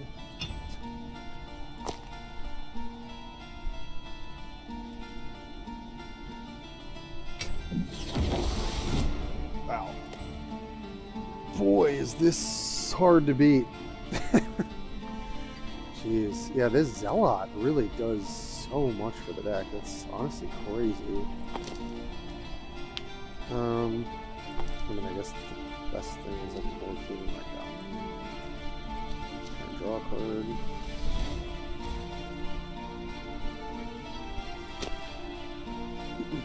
Yeah, it's, I mean, basically once this guy hits the board and I don't have removal, it's just game over. And this deck does not really play removal. So I guess, at least what I'm currently seeing today, I should change the deck a little bit. Yeah, but this card is also just like not it. Clearly not it.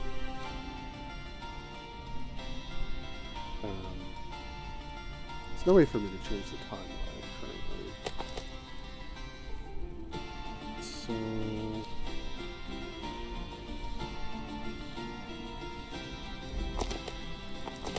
that was pretty big. Wish I had a way to overwhelm. That actually would have been pretty important. Do I just attack opposing shifter? I guess pretty much have nothing else to do.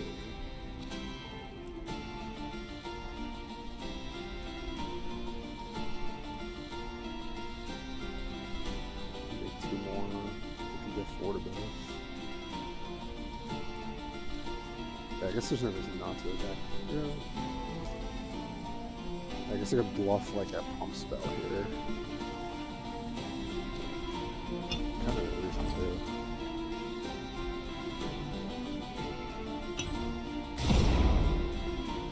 Yep.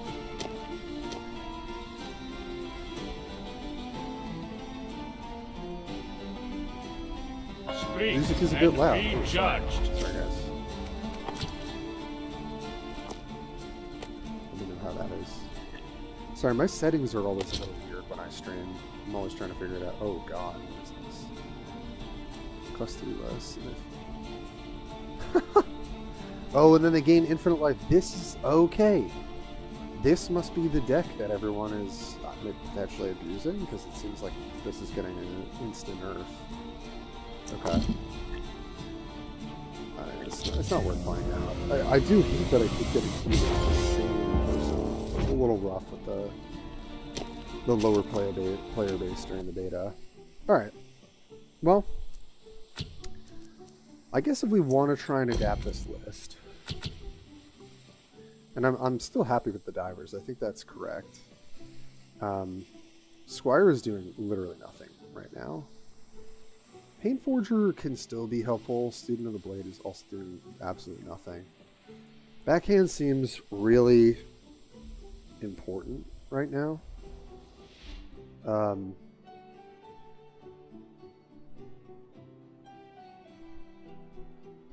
Let's see. Good to see you, Overhamster. I remember you, by the way. Thanks for tuning in. Do it to an ally, heal it 1. When you heal a damaged ally, get evasive this round. This is also an interesting... I mean, giving your Temple Analyst evasive seems powerful. Okay, so that's the deck, huh? That... Boy, that's really... really disgusting. Really crazy. What else? Would anything else help me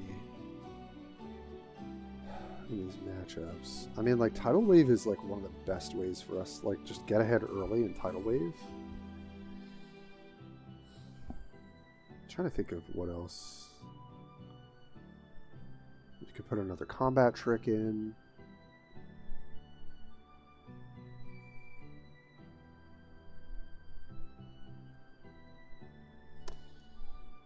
I mean, we're light on... No, actually, let's just go for another Iron Blood Elixir.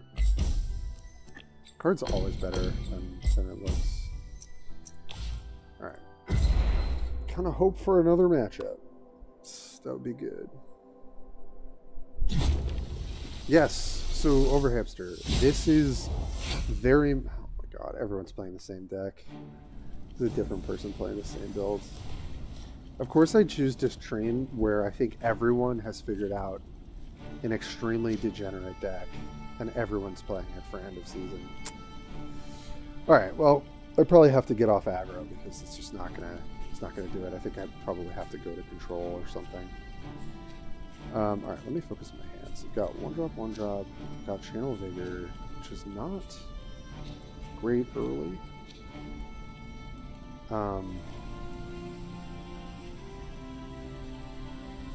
I mean, these are fine. I want to pressure their life total for sure. So, yes, so Overhamster. This is very much a love letter to Legends of Runeterra. It's an indie company. It's called Chrono CCG. And they very much are like huge proponents of, we loved many things about Legends of Runeterra. That game, unfortunately, is like dead in terms of competition. So let's... I think create a game that can add that. So it is essentially, the board is very Legends of Runeterra, and then there's this thing called the timeline stack. So they just added a timeline called the One True Timeline, which is essentially a field from Yu-Gi-Oh! Like it affects both players. I'm gonna play one that also affects it. Fire! So change it to the volcanic timeline. And yeah, I mean, for all intents and purposes, think of it as like Runeterra-esque. Plus other designs to it, and it's I'm learning it. I'm still very much new, and I never really played Legends of Runeterra, but it's been very fun. It's free. It's in beta right now. You really don't have to put money into it, but the developers are a very small company, and they're doing a lot of great work. Okay, nice. Their opponent's doing a lot of game play. I mean, just immortalize here. I think that's probably the play. Fire! Fire! So what's cool is every unit or creature has a front and back side, and so essentially they have a condition that helps them transform. Like every card has a quest. It's like shift to volcanic rivers. If I see you shift to volcanic rivers while there's one on the stack, flip me, which is very cool. So. I mean, this is one of the most aggressive openers I can think of. I think I'd probably just go for it.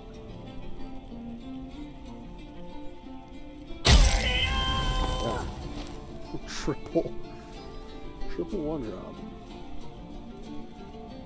But yeah, I would say if you like Legends of Runeterra at all, I would give this game a try. It was meant to be. Because it's pretty excellent. All right, I mean I'm just crashing with everyone here. Yep. All right. We're doing the Lord's work here, as much as we can. Seriously, how did that get through testing?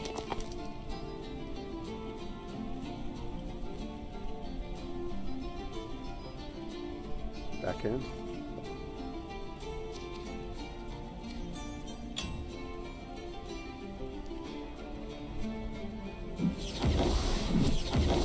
Cool. Making them use their energy here. Alright, so this is coming down. We don't have an answer to it. It has good blocks, so I could just go for the open attack, but I kind of want to bait them here. And so if they put the sapperling here, or the sprout here, or they could just not block it, put the sprout here. And then I don't really have a way to do anything about that. They're definitely not going to block with this. So do I just go for the open attack? Try and go for the burn strat? That's the question.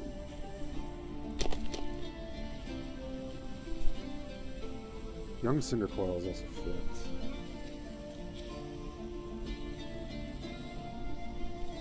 I think I just go this.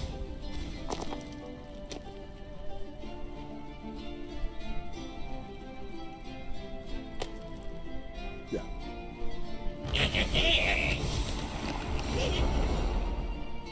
And then I think I just... Yeah, I mean, I have to attack. Like, I'll at least get the strike out of it. Try and burn them down.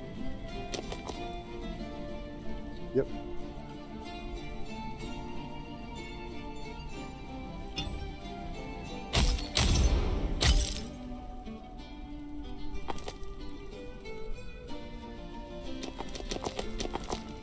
And the question is, what's my follow-up? I think it's probably just Tempo Analyst.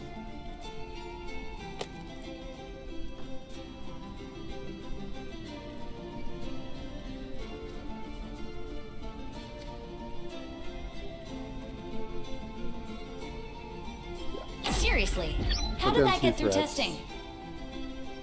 And just try and close this out if we can.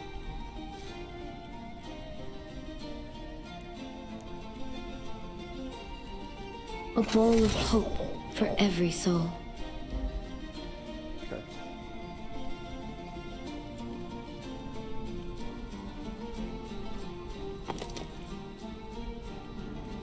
So they're going to use this turn.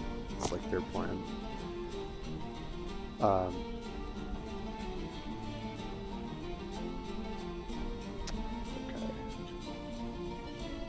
So what we can do is we can play Acolyte. We can then rescind authorization, the Sap Sapper, and this. We'll draw a card. Oh man, this is interesting. We're definitely playing this. Just gotta think about if we want to rewind our own unit or not. Okay. Yeah. Yep, makes sense. That's a draw card. I kind of want to put myself in breakdown range because that's just really helpful to me. So I think we are going to do what I was saying. And then we'll go for the open attack. I think that's the best play. Oops. I'll choose both. We want an ally, which will be you. And we want you.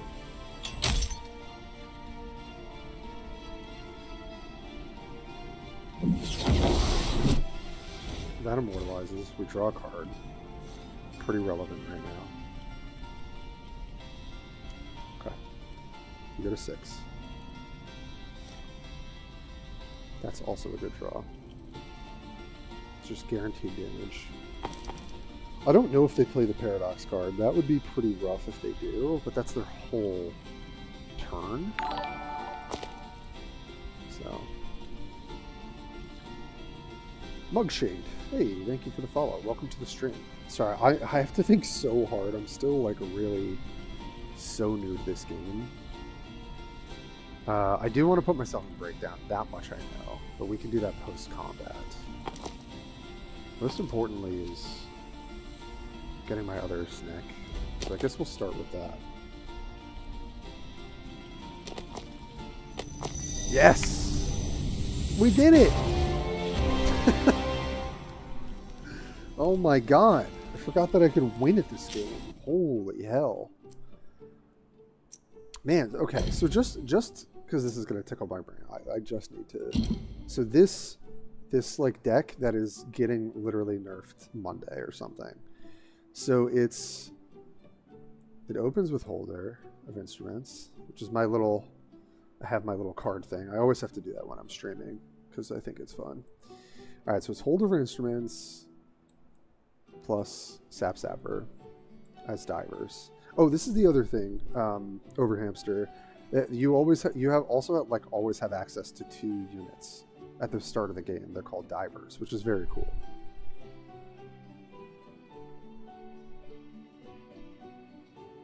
Slither, what's up, buddy? I don't think they can kill you with Paradox. Normally costs 7. I think it costs 6, right? But either way, you're right. Like that would take their whole turn. The out of line is what I was thinking. But most people run it through Chronicle. Oh, you're saying so it costs 7, not 6. Thank you. I guess like some people might. I mean, Chronicle is. So Slither, can you tell me, is this like the deck right now? Because literally that's the only thing I'm seeing on ladder. It's just like a bunch of, it's like healing slop plus this guy, the Arbiter. It's literally the only deck I've played into today. So I've just been getting bodied by it. And the openers are good. I mean, like, they get to play like Seeker. I think they're playing at least a few Bloom copies. I don't know if they're playing Territorial Pact. They're definitely playing, I think, 1 main deck Throwdown. Then they've got Rumpus. I don't know how many of this card they're running. Probably a couple. And then, like, the other combo pieces, Zealot of the Hunt. And then they're running Symbiosis. And I think... Yes, they also played Inquisitor against me. This has been, like, such a wild beating. Is one where you combo Arbiter with the discount breakdowns. I feel like the meta is so variable since it's partly just, what, 20 to 30 people. That's probably true. Literally, I have not played a single game today, and I've played, I played a few before stream, too. Everyone is playing the same deck. So it's got, like, kind of like your stock good of these, but yeah, basically, and then it runs rapid iteration. I think probably has like 2 or 3, and then and then Arbiter like discounts it, and basically you just have like, and then I think you probably still run like stuff like Affront to Nature. I'm pretty sure it runs like Tidal Wave too, and then like Symbiosis as a way to like get around a lot of the board wipe stuff, and then it's got Zealot, which with Rumpus like you can just like mark something, kill it, and then fully mark their whole board, reduce them all to 0, and kill their whole board. Yeah, with the throwdowns. Yeah. Is that what that card is called? Throwdown, yeah. Yeah, so I've just been getting absolutely destroyed by this deck all day. But I saw the nerfs. They're nerfing Arbiter. And I think... I forget if there was something else. What were the other cards? Pull it up on Discord. Oh, is there more announcements? Oh, for the tournament thing. That's cool.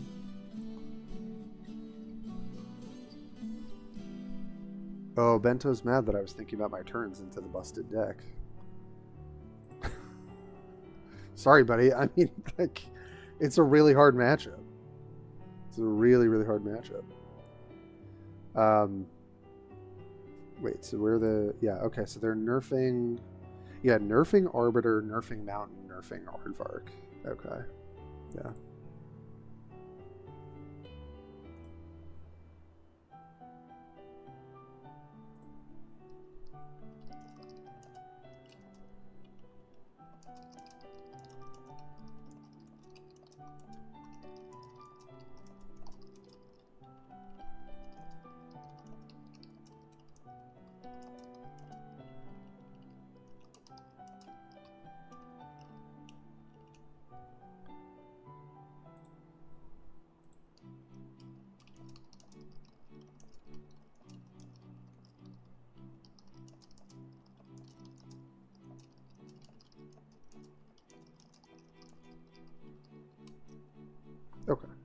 Sorry, I had to be a little sassy to a player who didn't want me to take my time and think. Also streaming, so I'm obviously talking and things like that. Tried to homebrew some silent singularity decks, but they just turned into an arena. Slither, yeah. So I was looking though. It looks like for the nerf or the buffs, it looks like they're buffing a couple silence cards too, that are a little bit more like deplete focused. So that's kind of cool. Like I do think that the deplete replenish like was good. I think at one time in the alpha, and then they really nerfed it. So it's unfortunate that that's. But I have seen some silent singularity too. Yeah. Okay. Let's see. All right. Well, I'm not actually going to play this deck because I really don't want to. But yeah, I mean, this has some really cool synergy. I think that's what I love about this game the most, is that even like, you know, day to day, week to week, people are tweaking, trying different things. I've been doing that myself with some of these Temple Analyst builds because I really want to try and like do something that feels different or powerful. But yeah, and then I've never seen this, and then it popped up today, and now everyone's doing it. So.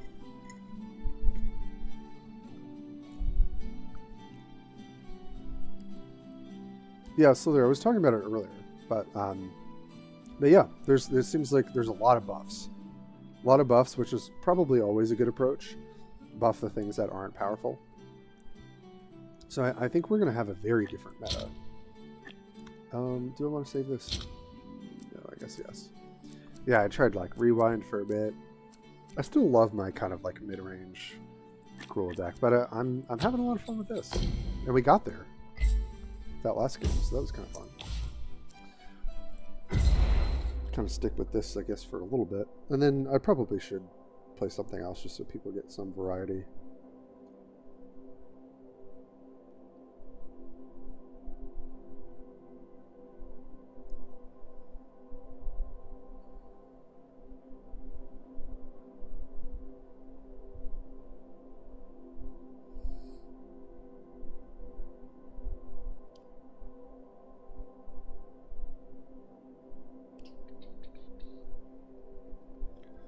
Silence usually needs Silent Lament to finish out a game, but it's so terrible into time stop.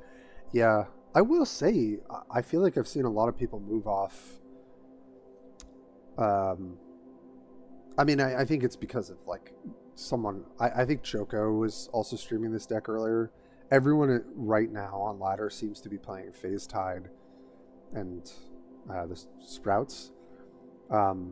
But I think the deck of the format was like, yeah, your Singularity Ziv Sprout deck. I just haven't seen it much time stop, actually. But. Haha! A different deck. We'd love to see it. Crumbly Bear, great name. Okay, Egg Tender into Kinetic Azure. Just like a solid early game. It's actually kind of annoying for us. Backhand doesn't really do us a ton of good. Definitely don't need Axe this early.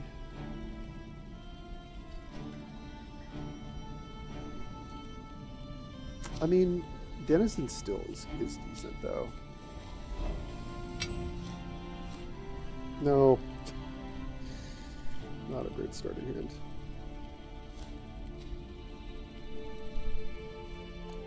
Reckon the player base just gets a bit bored of certain decks. Yeah. I mean, at the end of the day, you should play decks that you enjoy. Just like what I try to remind myself, and I'm like, I'm playing against Sprouts. Do I want to do this grindy thing? Do I not? At the end of the day, like, I'm in Diamond. At some point, I'll get Masters. I probably won't get it this patch. But the most important thing is to have fun with it, you know. And I really just, I'm not having a ton of fun with the whole Sprouts mid-range personally. So. Alright, this person is playing this. This is getting a buff. I'll be interested to see what the buff is. Yep. Transform.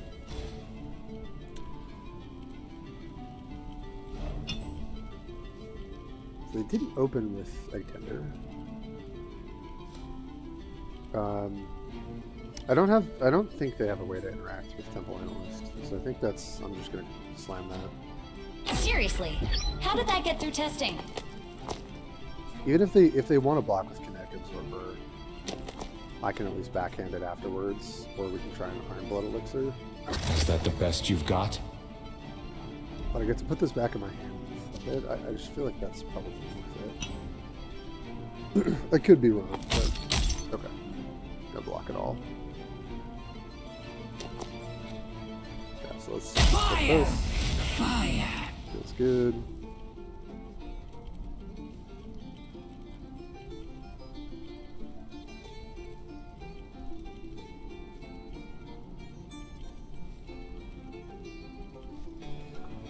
Oh man, I found my first like real sword loser today. It's interesting. I so far the community in this game has been wonderful, but this one guy just really wants to pick a fight. Okay, we're pretty much I think just on Iron Elixir backhand here. I guess they might just go in to attack with this. In which case we're probably just gonna backhand one of these. I assume they're going to go to attacks here, so let's just let them do that. No? Okay. Very interesting.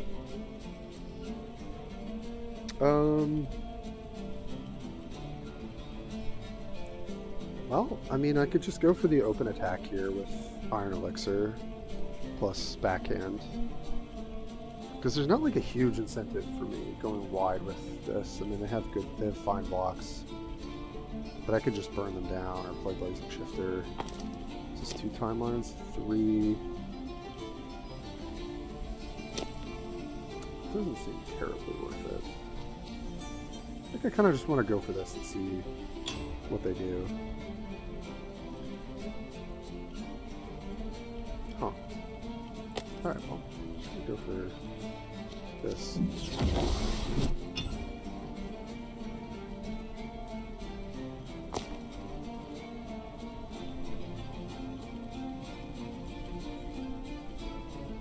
Because it feels like you hard counter their whole deck and it's a steamroll, or they remove your cards and you just run out of gas. Wait, oh, Origination Engine? Yeah. Yeah. Oh, interesting. Okay.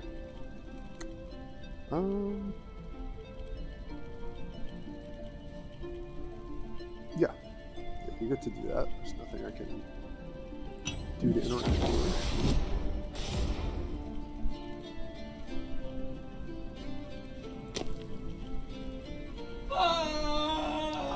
Okay.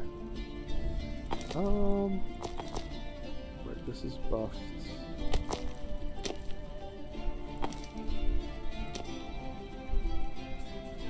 I think I'm down to just slam Blazing Shifter.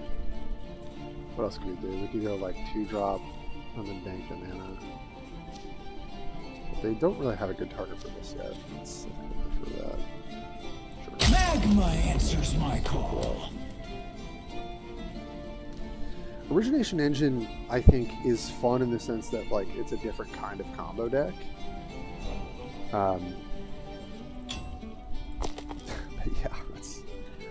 Yeah, I'm just trying to find like more aggro decks that I enjoy, and this usually I posted this as like a deck to look out for. I thought it was really cool. All right, well that's good for me in terms of flipping. Yeah, it's really we could also just Tidal Wave here.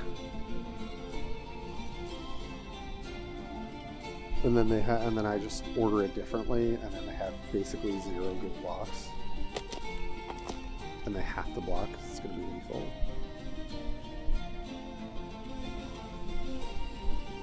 That makes sense to me. I don't know, there's like no way they can respond to this. This gets huge.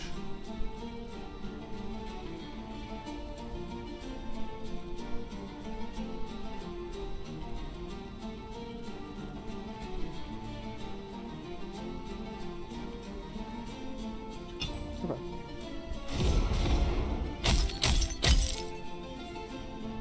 There's a lot of damage. It's fair.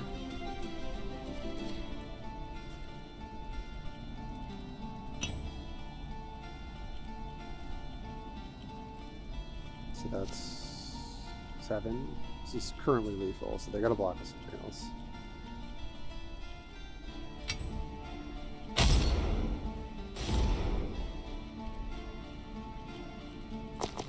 Alright.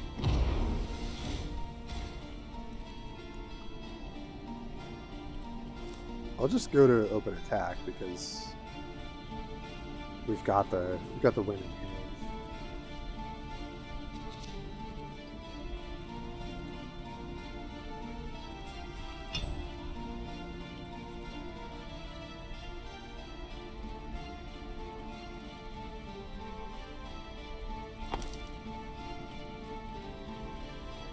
Oh. Oh no. I was not expecting that. I probably should.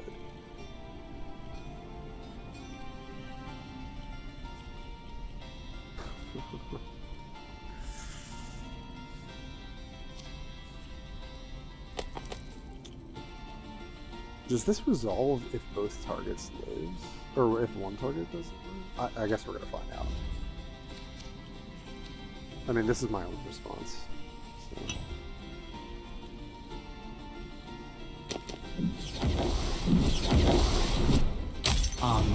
Okay, it does not.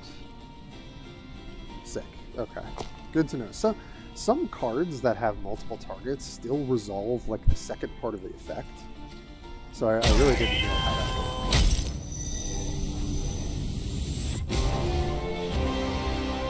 worked. Oh, thank you, Silver. Okay, well, I mean, for me, I'm just going to try stuff.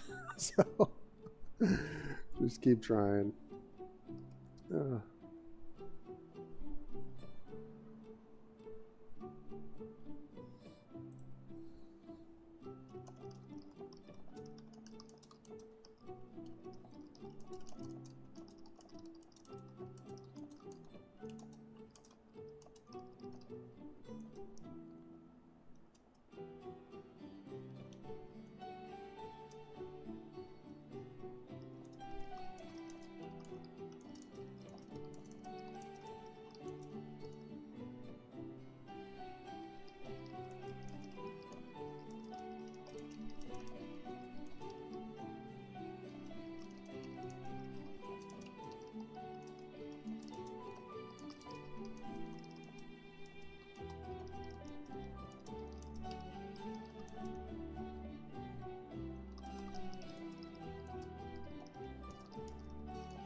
Okay.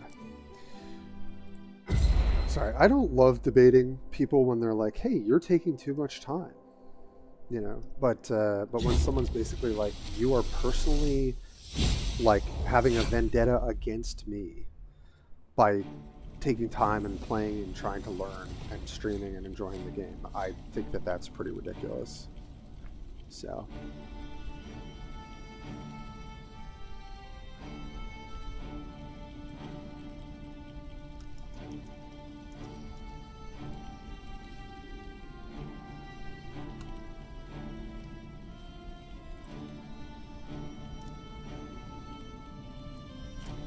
Helping someone in Discord. Oh man, I hate this. This thing is getting nerfed too, thank God. These do interact with it though, so we might be able to get a little something going. I guess maybe I do keep them both. I think I'm gonna ship back the authorization. This is also not doing well. I'd like a 1-drop and maybe something. Okay, not bad.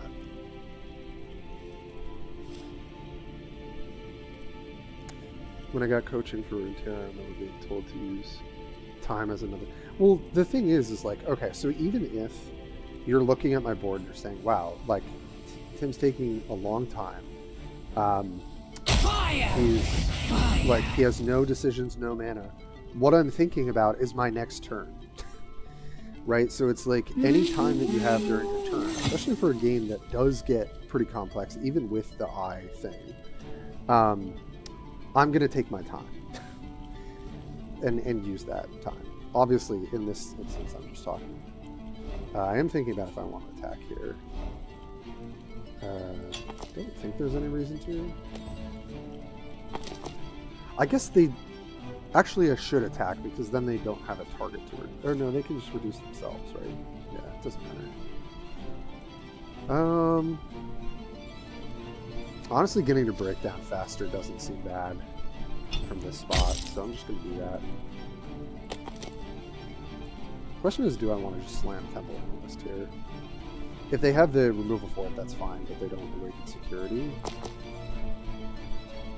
I could also just pick this off, but that like doesn't really help me.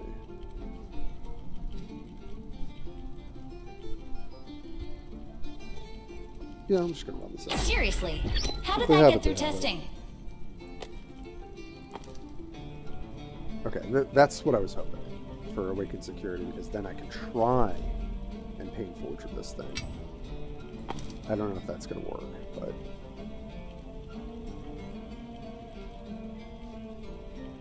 Right, with aggro decks you have quote-unquote less decisions to make, but each decision has much more weight to it.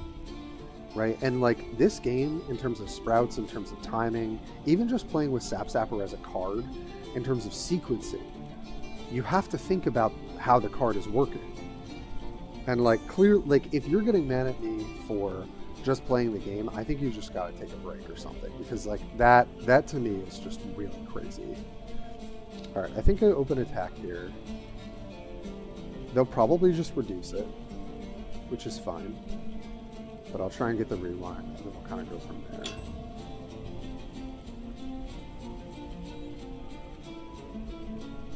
What would be great is if I draw a backhand, but so far, no luck there. Let's say blocking doesn't do anything here, does it? Oh! Okay, I learned something new. I didn't know that when this says 0 attack, it just doesn't attack. Okay. That's something new. We'll take it. This is a pretty rough matchup. I've seen this deck a couple times on ladder, and it's just... If you're playing any, like, non-go wide strategy, it's really fun to play against. I mean, it's going to immortalize. The fact that this activate doesn't go on the stack is really odd to me. Not sure why they chose to do that. Thank you, Slither. Yeah. See, these are all the things that, like, you know, it's great. I have to learn it, you know. Learn it the hard way or whatever. You gotta learn it. Okay, we drew the backhand super late. But that's it. It's, you know, that's what it is. Wow, double, yeah, I mean, this is quite the curve, too. And all the hard board-based stuff really just doesn't do anything right now, unfortunately. And they could pick off both things here. I mean, in terms of stopping this, it would be...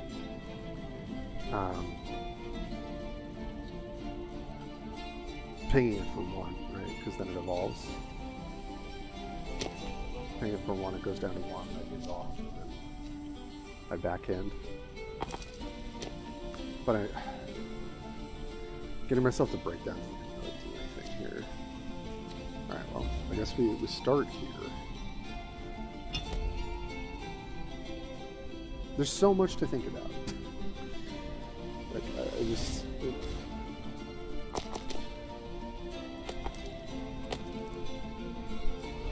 Yep. Yeah, makes sense. I mean, I'm pretty screwed here, guys. Get back to...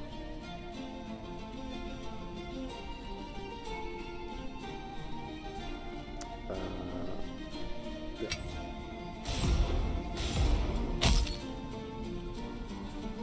I mean, this is all I got. Played for this line. If it doesn't work out, then it is what it is.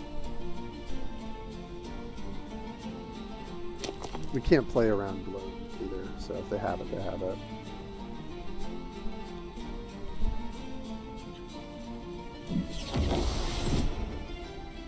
Yes. Yeah, so that perspective, rapid iteration is the best removal spell in the game. So I guess if your main deck is playing that, then I would say you probably are having a different experience.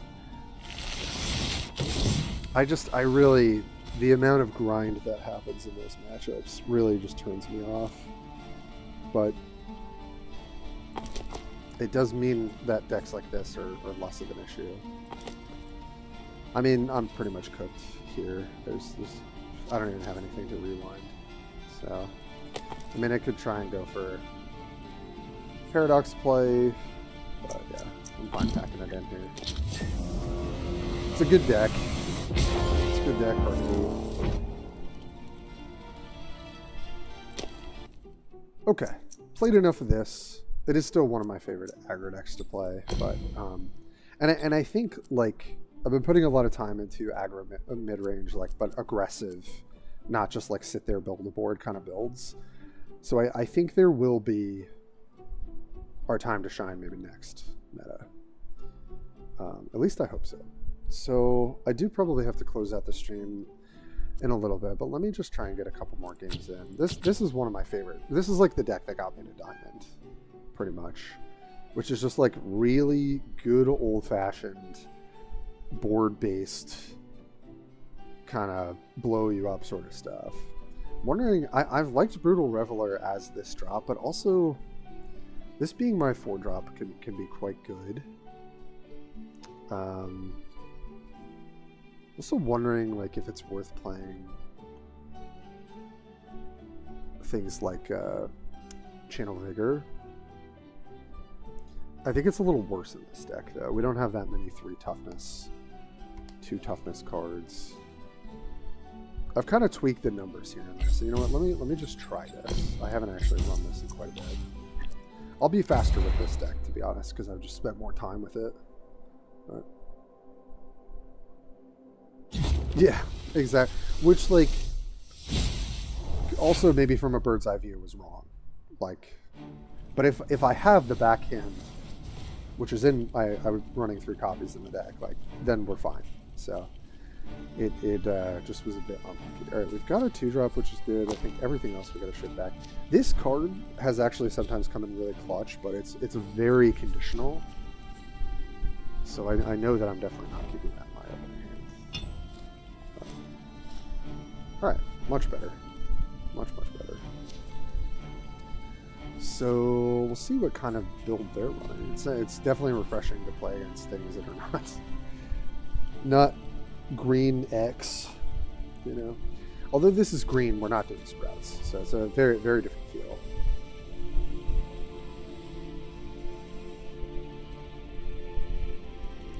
Yeah, it's also true.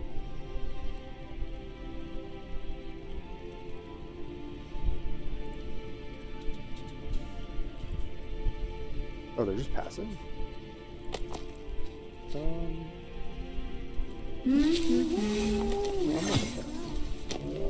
I'll play my egg tendy.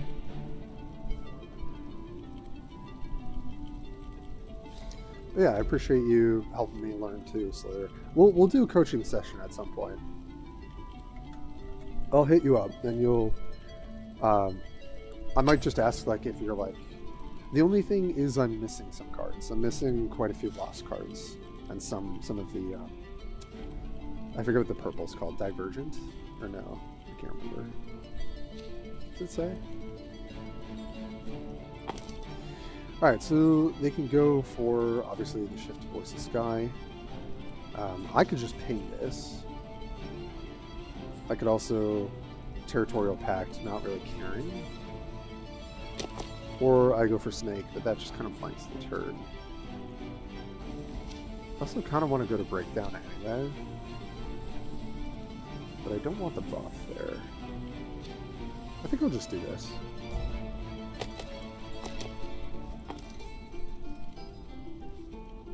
Not the most powerful thing when they've got the Turn to Stillness. Is that the best you've got? Oh, okay. Oh, and then they can Stillness, and then they have like a really tough blocker. Yeah, I mean, it is what it is. We could just go for this.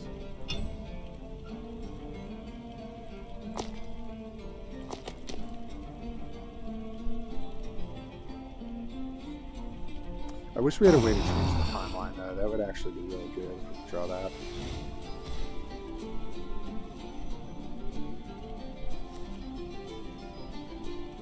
Yeah, not that.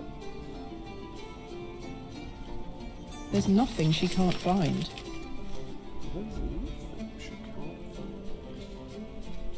Well, I could leave Elixir up. I mean, now they don't have a way to... You know, they went wide, so it's pretty ideal for us. I imagine they're going to grab this. So I think I just let them and then Elixir in response. And if we pass, we pass, but I think that's fine.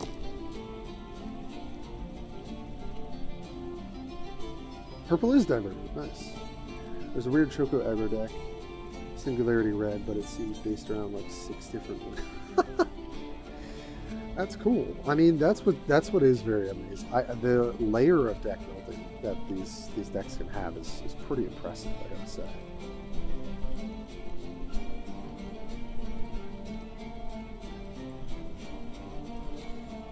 Yeah, I think I just go for this.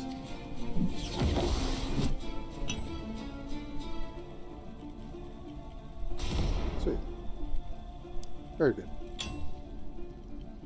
Alright, and then we open attack because we don't want the stillness. Or actually, okay, well, we can always just trade these.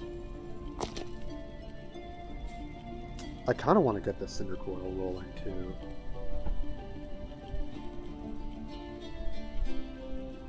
Or we just pull it with Panicked Refugee, that's also fine.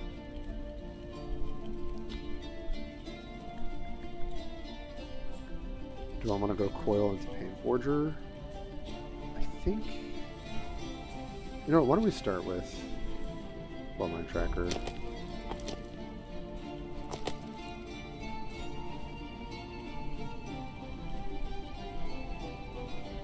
See what they want to do.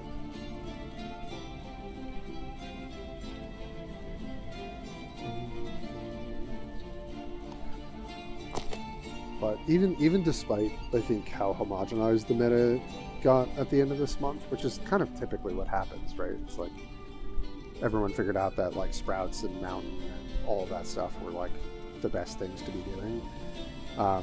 The game just still has like, it does have quite a bit of variety. And all that matters is just me playing the decks I enjoy. So. Alright, well, start by pinging you. If you want to keep passing, you can.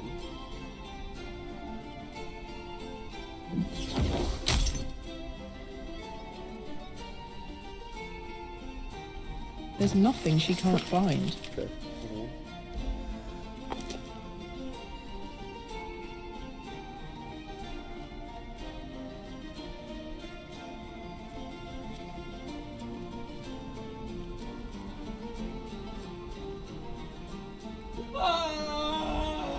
Okay. Now I just have to get the ordering correct here, which is this needs to kill something first.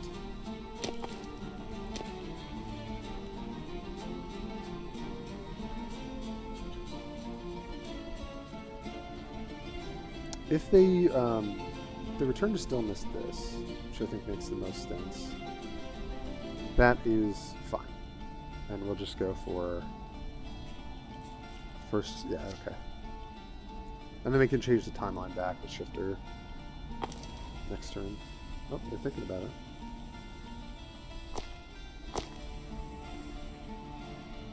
It's because of this back and forth, like, I'm not used to a game that operates this way. So it is very new to me. Yeah, I don't know. It's like 2 spells are coming down here. Oh wow. Okay. And then these are gonna flip. That's a pretty nice turn for me. Oh no, they don't flip? Okay. Right, so this is active. So this has to go first if we want to attack.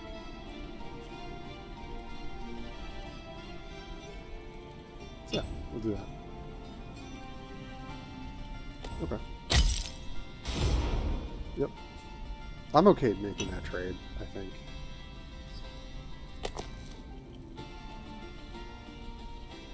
Just wants to pass. I think I just want to change the timeline. It does open me up to whatever they've got.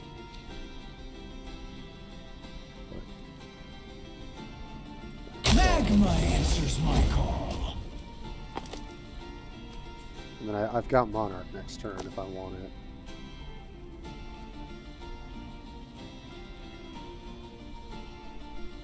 Really? Okay, well. Guess they're going to bank a bunch of mana and then do something. I think I just go for the open attack here.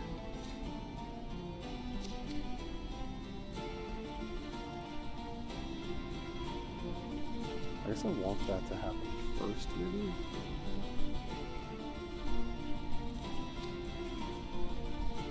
See what happens. I think it did that much open mana. I don't want to play Blast Monarch.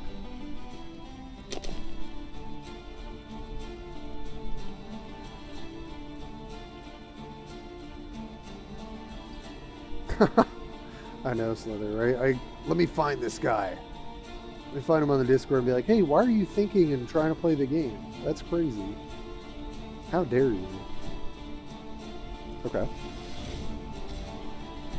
And then they get to draw an extra spell. Yeah, that's very nice. Oh, and then Spike here. Okay, so I can Iron Blood Elixir here. But that works. So I want to respond here. And I want to Elixir here.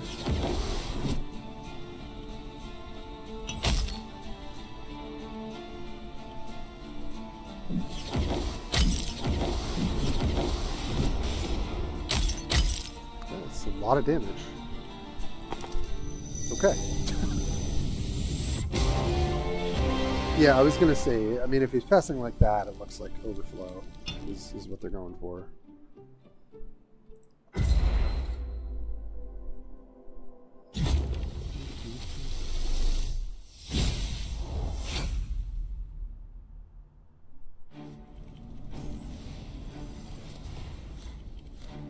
No. No. Not the security system. I don't want it.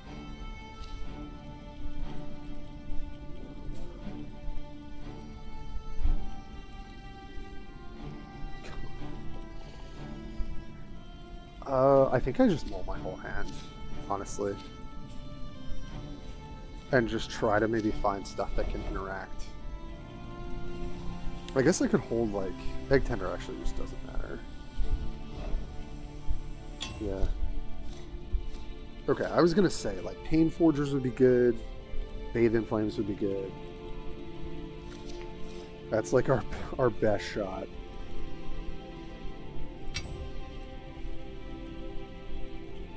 Sure.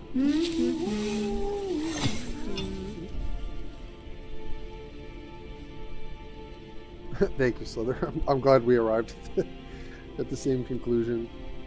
This deck doesn't really have great removal, unfortunately, but you know, we're gonna try our best. So I think I run out Pit Dog to get them on the board, and then God, I'm just gonna pour like every turn into trying to kill it. The other thing, which I've seen Choco do, is like you don't play to the board. You just like develop. The thing is, like, I don't have a lot of powerful spells here. Right? I could try and get low, like down to 15, and then fire off like Pain Forger into Blood Bolt to kill this, and then just see if they develop. That's kind of a counter. I kind of want to try that. Let's try the strategy. Let's try not playing to the board and see what. Okay. Yeah, I was gonna say they could just reduce their own thing, which is like if this could only target enemies, that actually would be decent. But now, because they played it, I can start Pain Forger. So actually, that is maybe the correct play. What I just did.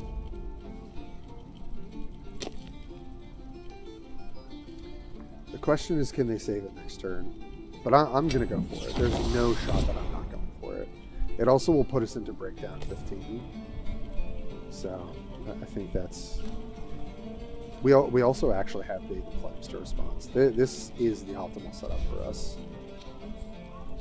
Just got to hope that we can get there.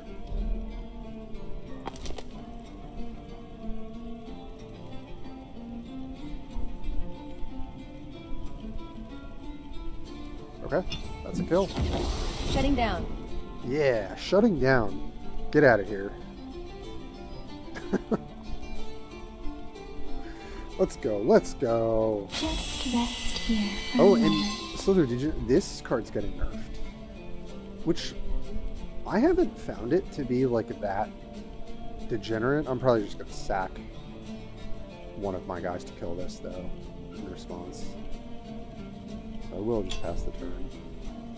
But yeah, they're nerfing this, so I wonder what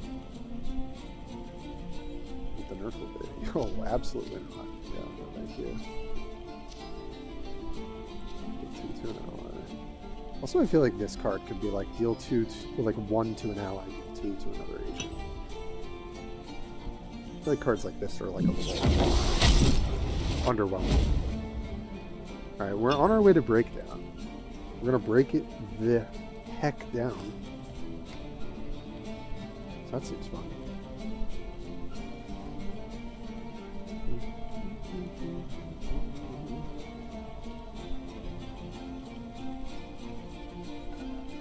Wolf. Okay. Yeah. So they're gonna pull this, which makes sense. Which I think I'm pretty invested in blooming this and like getting to breakdown. We don't have a lot of great ways to get there. I guess it would be Blazing Shifter plus Bathing Flames. So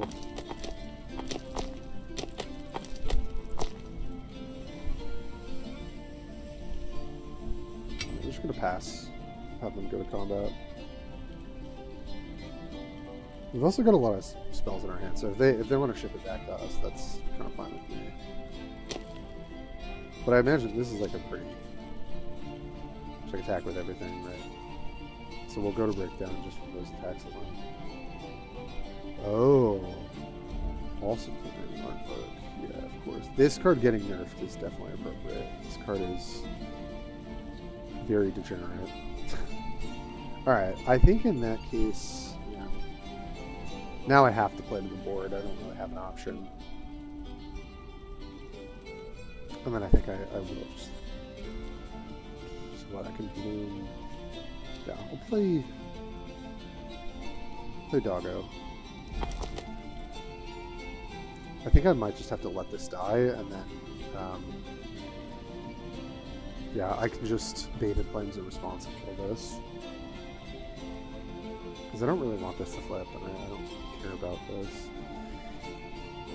Oh, this is tough. But, so I'll go to 12. This getting to breakdown would be really nice. I just don't think it's going to happen. So we might as well just toss this to kill this.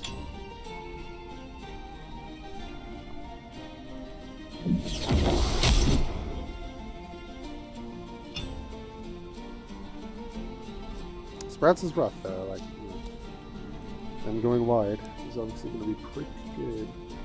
Alright, well we kind of only have one line here.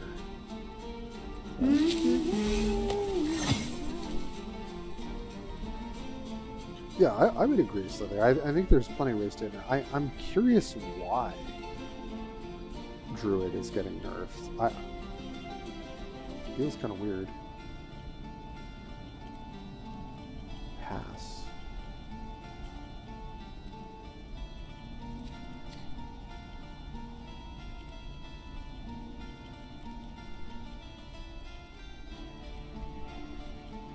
Magma answers my call. I don't know. I think I just going for it here.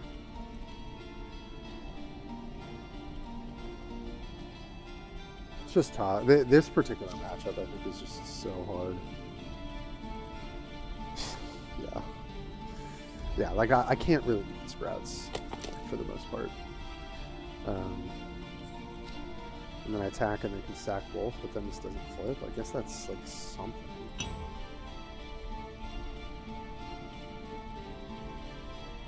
Or they just take the 6. Oh.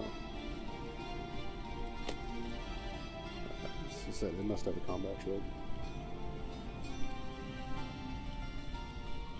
I mean, okay. Oh, okay, yeah. Yep. I mean, I'm just gonna die. Yeah, this makes sense. I didn't realize it plays Pogo. That's cool, though.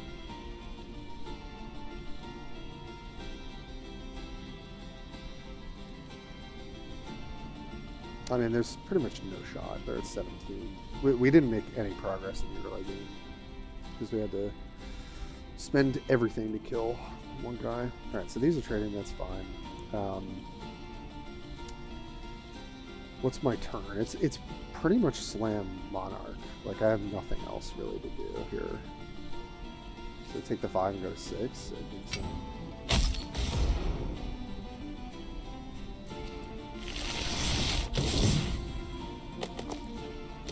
I don't think there's really a way for me to win this game, but we'll play it out.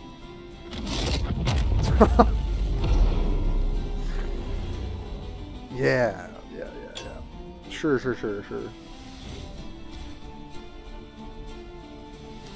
Yes, exactly. That's why, like, even though I spent so much time in Diamond just playing aggro, I think with the new season I'll have a little bit of a leg up. Because I do feel like I've learned a lot from the board-based decks that are not Sprouts. So, hopefully that counts for something. Alright, so I hit them for 5 ideally. They go to 12. Is there any world in which I kill them? Probably not. But I have to play to the board. So, the buffs actually don't matter. Unless, well, Aardvark. I mean, that's just going to kill us anyway. So yeah, let me just get my attack in. Cool. Giving these +1/+1, it doesn't seem worth going not for the open attack. I guess my best play is to kill whatever they play here. Okay, which is this Sprout. Cool. So we're gonna go Egg Tender into Refugee into Blood Bolt this Sprout, and then they're going to play something else and they lose. But let's give it a shot. Probably pretty doomed.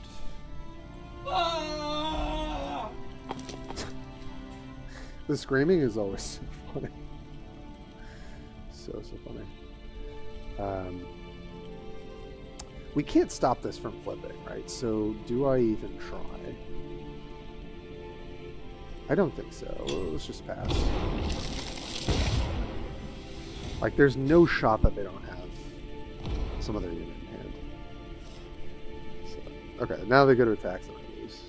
They're gonna play a spell? If it bleeds, I can kill it. Oh my god, if I had, like, a real deck, I could have really punished them there. I mean, sure, yeah, you, like, knock that down, but... Huh.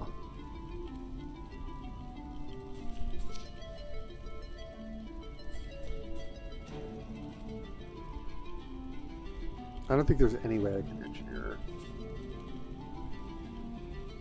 Yeah, because this has to strike the core to shift. Yeah, I'll give it to him. I'll give it to him. But I think when Sprouts is probably less of the meta, I honestly think this deck is pretty great. Temple Analyst with Denizen of Flames in particular is like really brutal. Painforger, I think, gets way better when we're not in a Sprouts meta, too. I think Cinder Coil, like playing things like Channel Vigor and Iron Blood Elixir are going to be very good. Holy Cleaner also gets better. What else? I also still wonder if I should be playing like 3 Tidal Waves and just going for that. But But yeah, this Gruul mid-range deck, I think the thing it doesn't have going for it is some big, like, flourish ability, right? Like, if I was able to run Affront to Nature, or if I, that's why I think the Phase Tide plus Splinter Gleam is probably better than this deck. Like, I've had much more success with it. But I kind of have fun with this deck, too. It's a good time.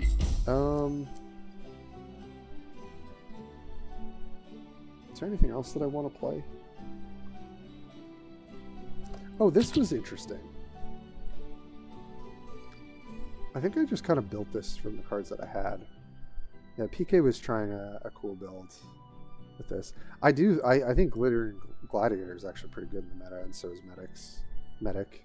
Obviously, they play around it because they know. But this seems like a cool, like, version of the deck. Oh, let's try this. Why not? We're playing those same aggro decks over and over. Play some mid-range. I think I've literally just played... Oh, so have you not been playing Sprouts at all? You've just been playing, like, Ziv and like, Somnus? Yeah, I mean, mid-range, I think, was sort of king during this patch. I could be wrong. Oh, looks like they're playing that deck. Alright, we'll see how this does. I think it's actually pretty close, but we do have the 6 cost burn, which is huge.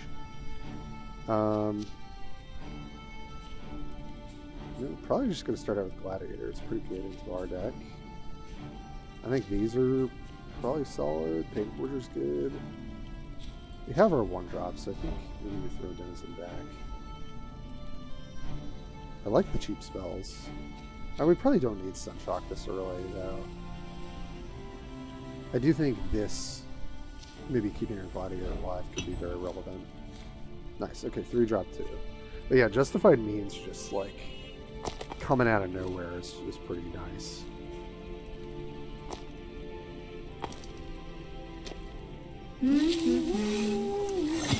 Oh, Egg Tender. Ah, lights up! Gladiator.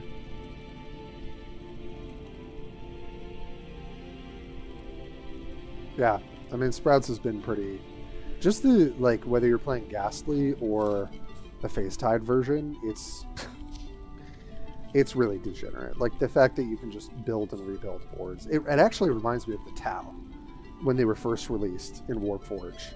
They could just, like, build an insane board, make your opponent do everything to clear it, and then just do it again, and over again, and over again, and over again. So, really messed up stuff, honestly. What am I doing here? So I just want to... I think I kind of want to save up my spell mana. Right? Like, see what they play, maybe Paint Forger, but I think they'll play something that's probably outside of the range. Oh. What do they have here? Nothing? Okay.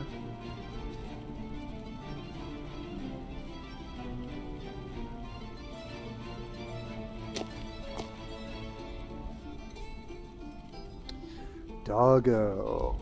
Yeah, I mean that is the best, one of the best openers, I think.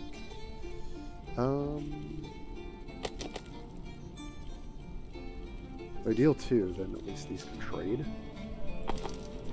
Yeah, I think we just go for that.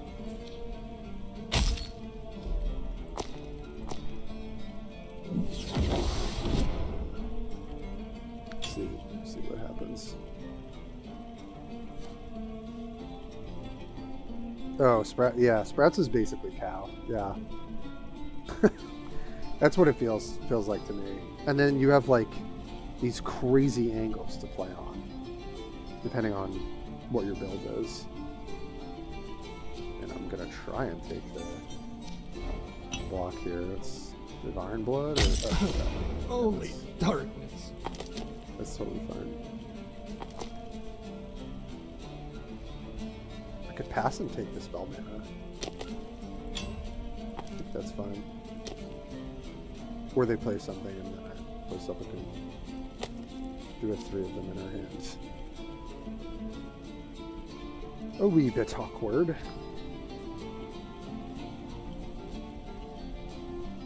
Okay.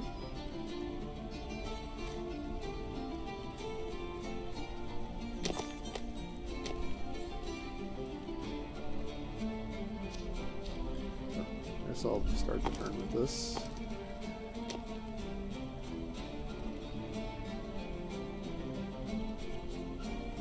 Maybe justified means next turn.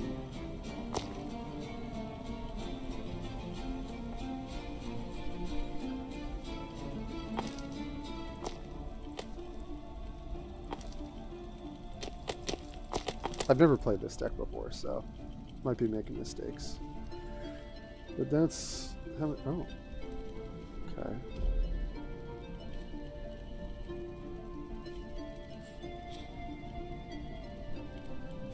And I think I'm down for this.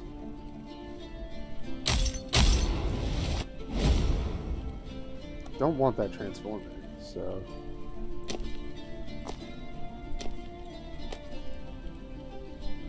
wish I had other stuff to do this turn, but it's kind of it.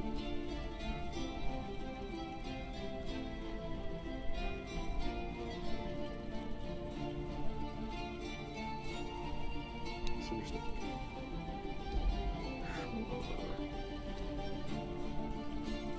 Ally flourishes to heal. I don't think there's anything. Okay, so we've got 8. Probably looking at justified means. Don't really want to take this damage, but don't really have another option. I could also flip this right now. That's actually pretty good. Yeah, I think that's probably the play. Magma answers my call.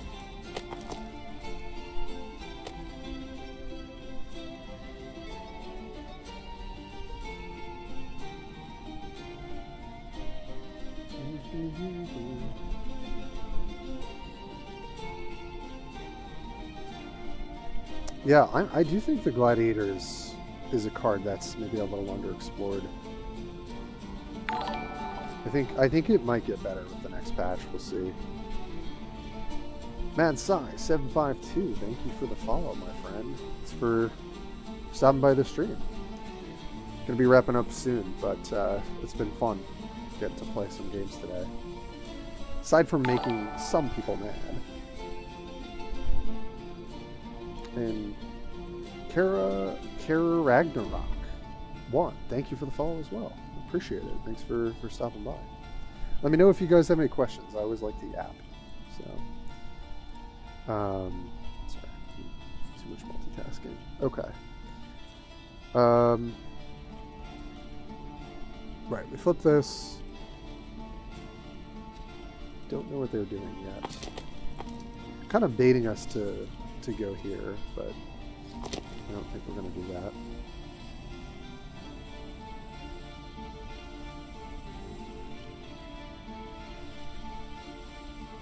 Yep. Looks like they're trying to flip here, which I don't know that I could stop. Curious how they're going to do it.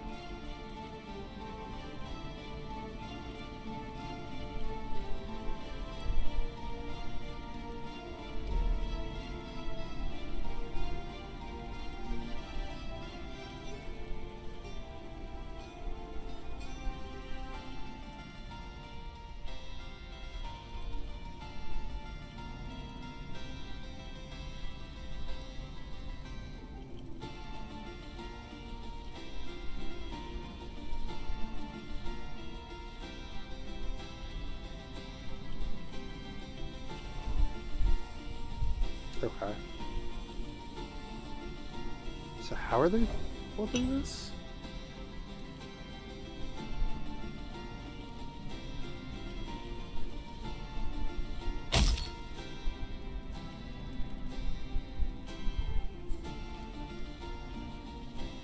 So then I do this, they respond. Okay, yeah, I'll take the one.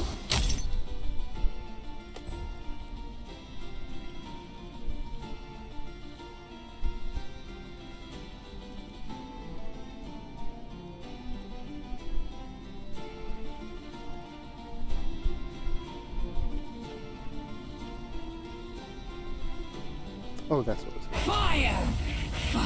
Okay. Fair enough, yeah. I am in real bad spot now. Okay, this makes sense. Well, let's start by picking, honestly, either of these off would be good. We can pick this off next turn, so if we go here first.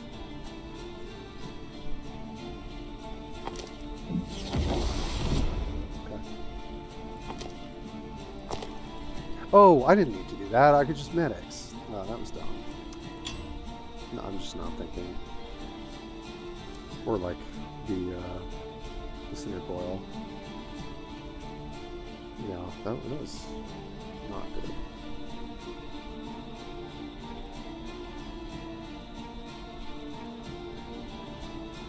Oh, then I've got just like a fine open attack here. But if I go, the supplicant doesn't really. Supplicant kills this, I guess. I don't know how much I care about that though. And I have no way to really flip these guys, unfortunately. Yeah, I think I'll just go here and see what happens.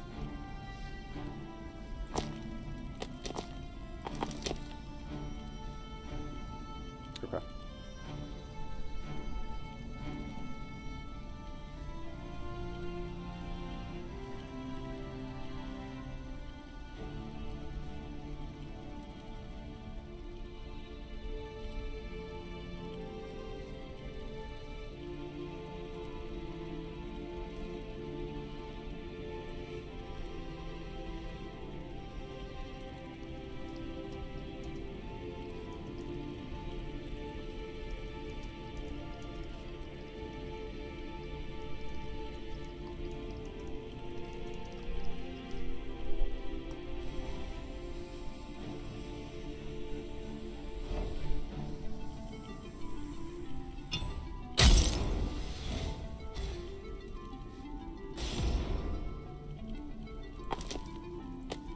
So we've got a little bit of heal in our hands. But they probably just slammed this, though. Yeah. It's kind of tough. Kind of tough.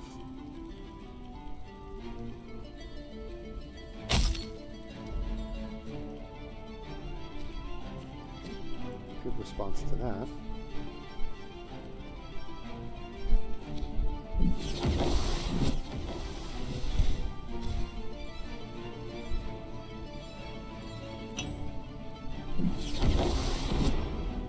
Oh, I could have done that in combat to actually hit them. I forgot that this flips no matter what at +1. Yeah. Alright, well, got the medic here.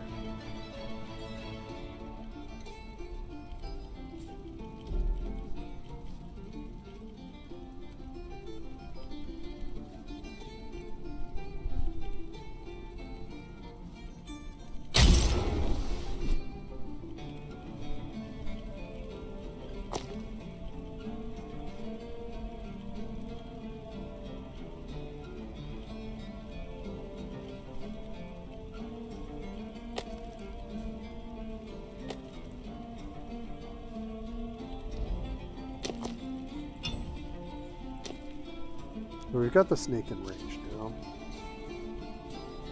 Another snake, okay. Well, then that's what I'm going to target with Pincaster. Which is it's very easily telegraphic.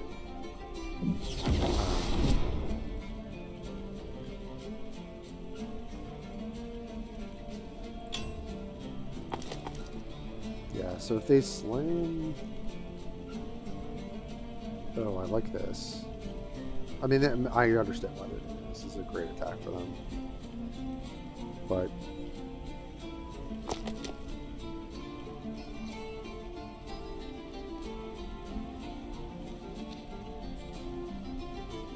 This could be a combat trick, but not much I can do.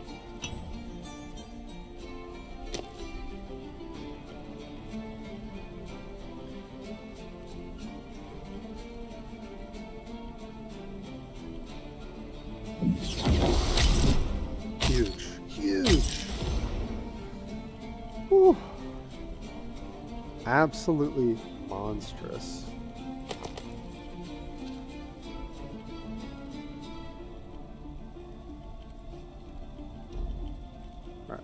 Alright. They probably just slam Firefly? Magma answers my call.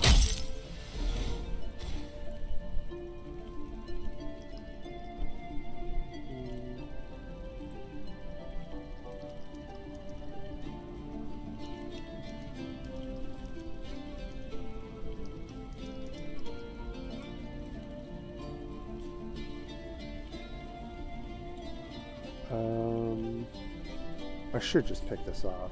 There's no reason not to.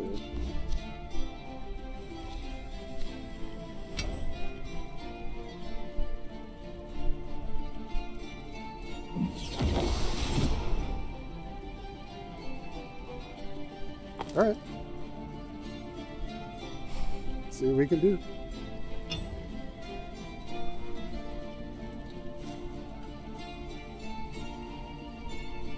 Excellent.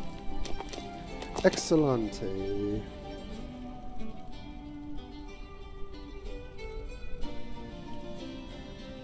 So I guess I'd go for the heart to start.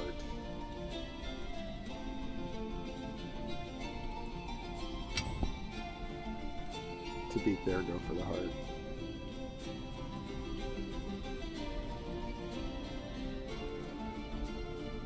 So they have to have 2 burn spells here.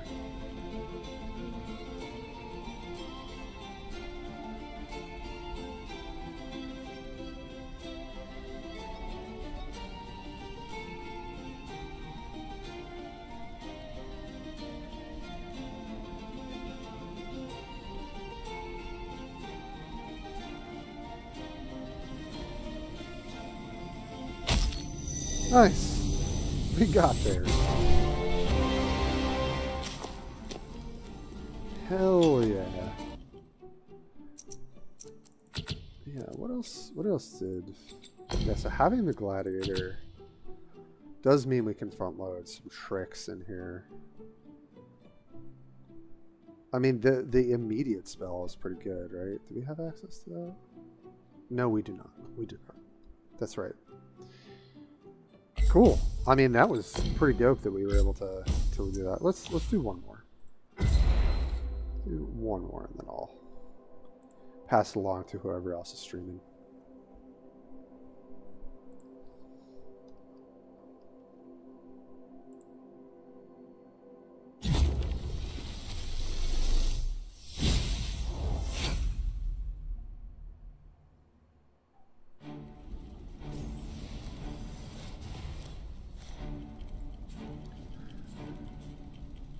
Huh, okay. Well, medic is going to be a bit of a nuisance for them. Ironblood is good. Handforger probably not that good. But I'll keep the snake. Cool. See what we can do. So it looks like there's a tournament going on? Didn't realize that. So that's cool.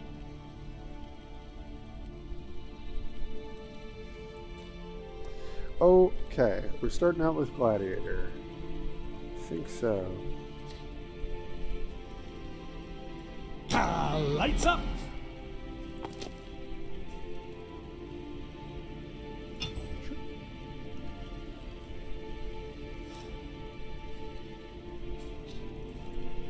Slam snake.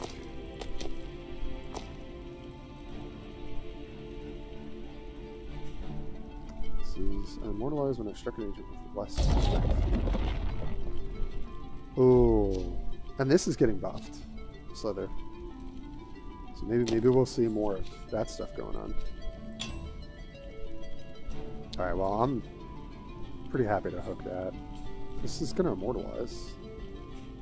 I don't know if they know that. Okay.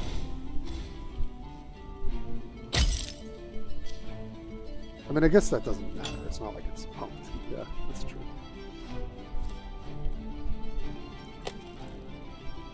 Just gotta remember this is coming down a couple turns.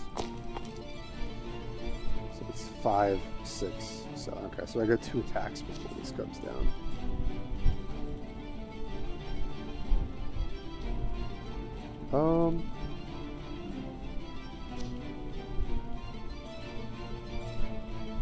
Gonna go for a Pain Forger here.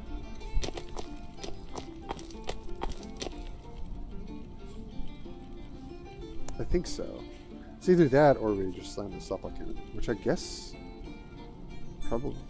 Yeah, but I don't want to give them another round of it, do I? Yeah, so sure, let's play this. We'll commit to the Pain Forger turn.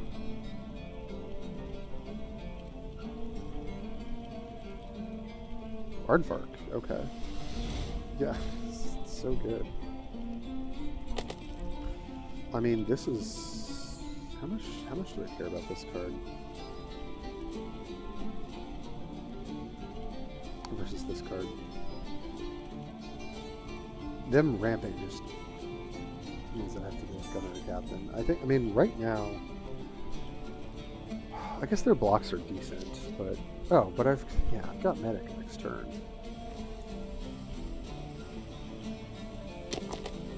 Which is going to also take this out. So yeah, I should just Pain Forge. And I should go for 2 here. I think, to put as much damage into it.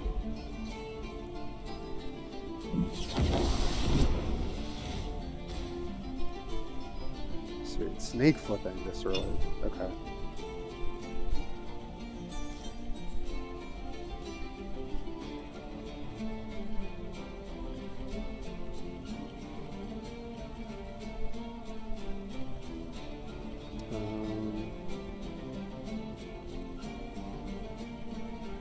I don't have to play Medic here, but it seems pretty good.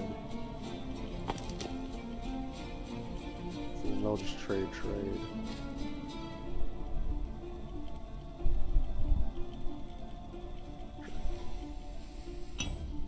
Do this first, see what happens. Okay.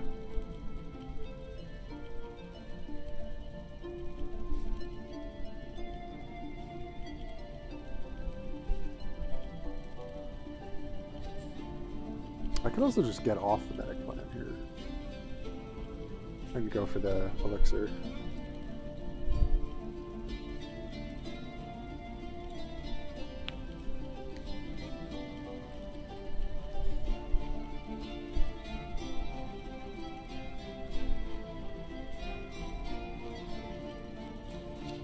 I think I like that better. Maybe this is worse, I don't know.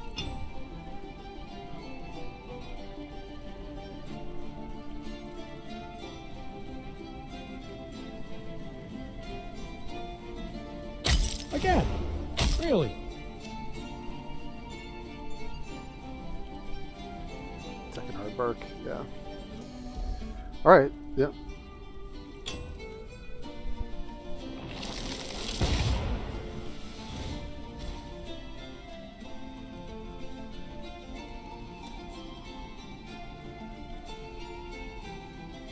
Okay, well this is likely coming down. So block one of these. Actually, no. Block here because we're going to try and go for Medic. Block here. Here, block here.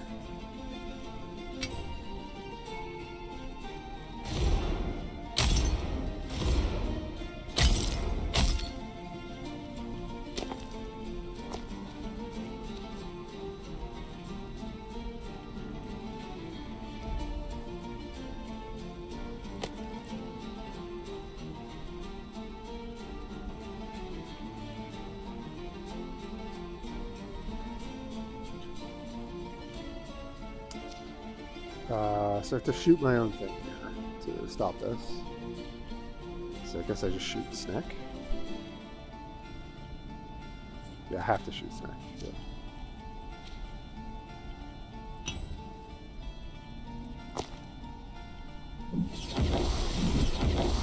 Well done, Chip. Why didn't that work?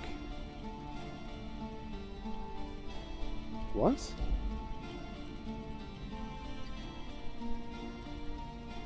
I killed one of the targets that I was targeting. Why did that complete? Alright. Okay. I don't understand that.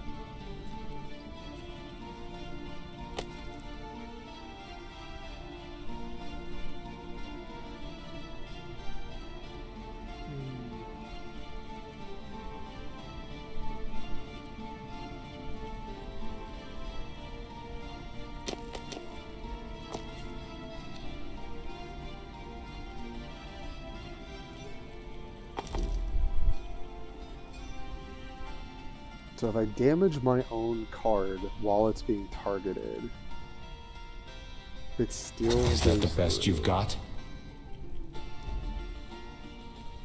I don't get why that would function differently. That seems so odd to me.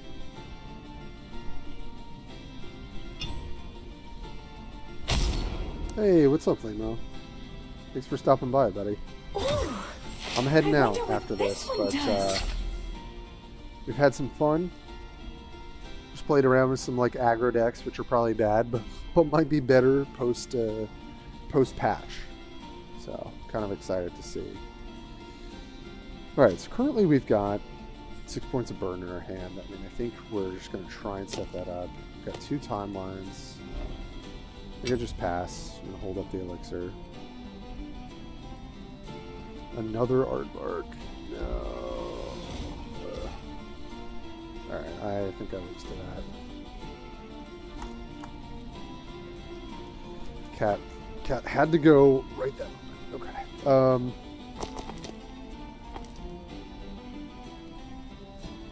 Yeah, I think I'm just dead, right? Yeah, me sun shocking here doesn't matter. So.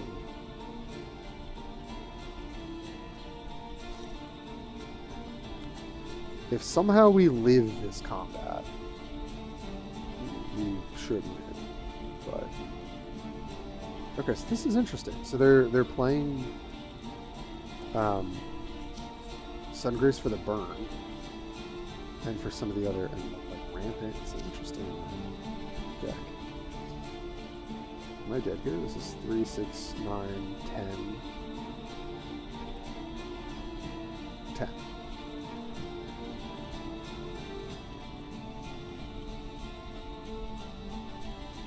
Okay. Yeah, so they must have some other burn. So if I go to 2 versus 4, does that matter? Technically, if they have Sunshock, it does. So I guess... Which I imagine they play. So I Sunshock here.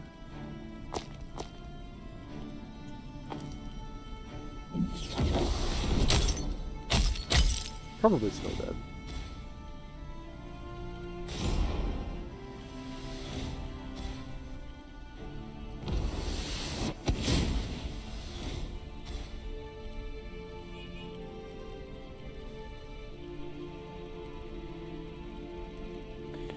Well, I mean, first things first is just ask you a question.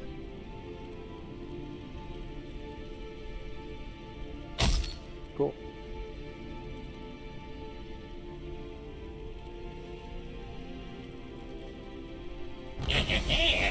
Okay, that's fine. I don't care about that.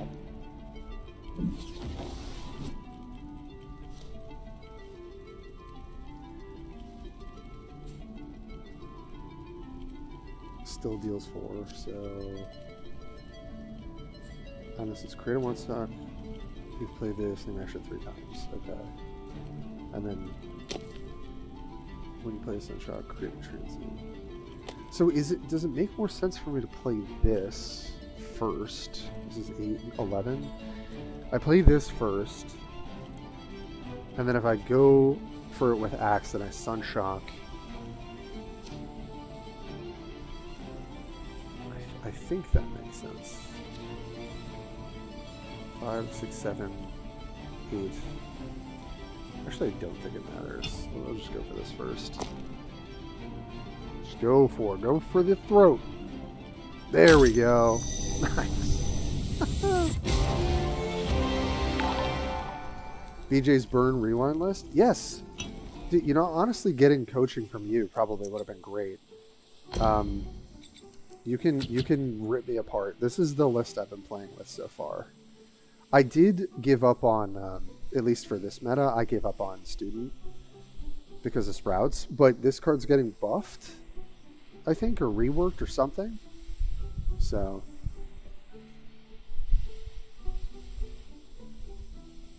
I don't know if this is like your list. Currently, I only have 2 Chronicle of the One. Obviously, I should probably be playing 3. But this is what I've been playing to some effect. So, sorry, I think someone... Yeah, Limo, thank you for following. I appreciate it, buddy.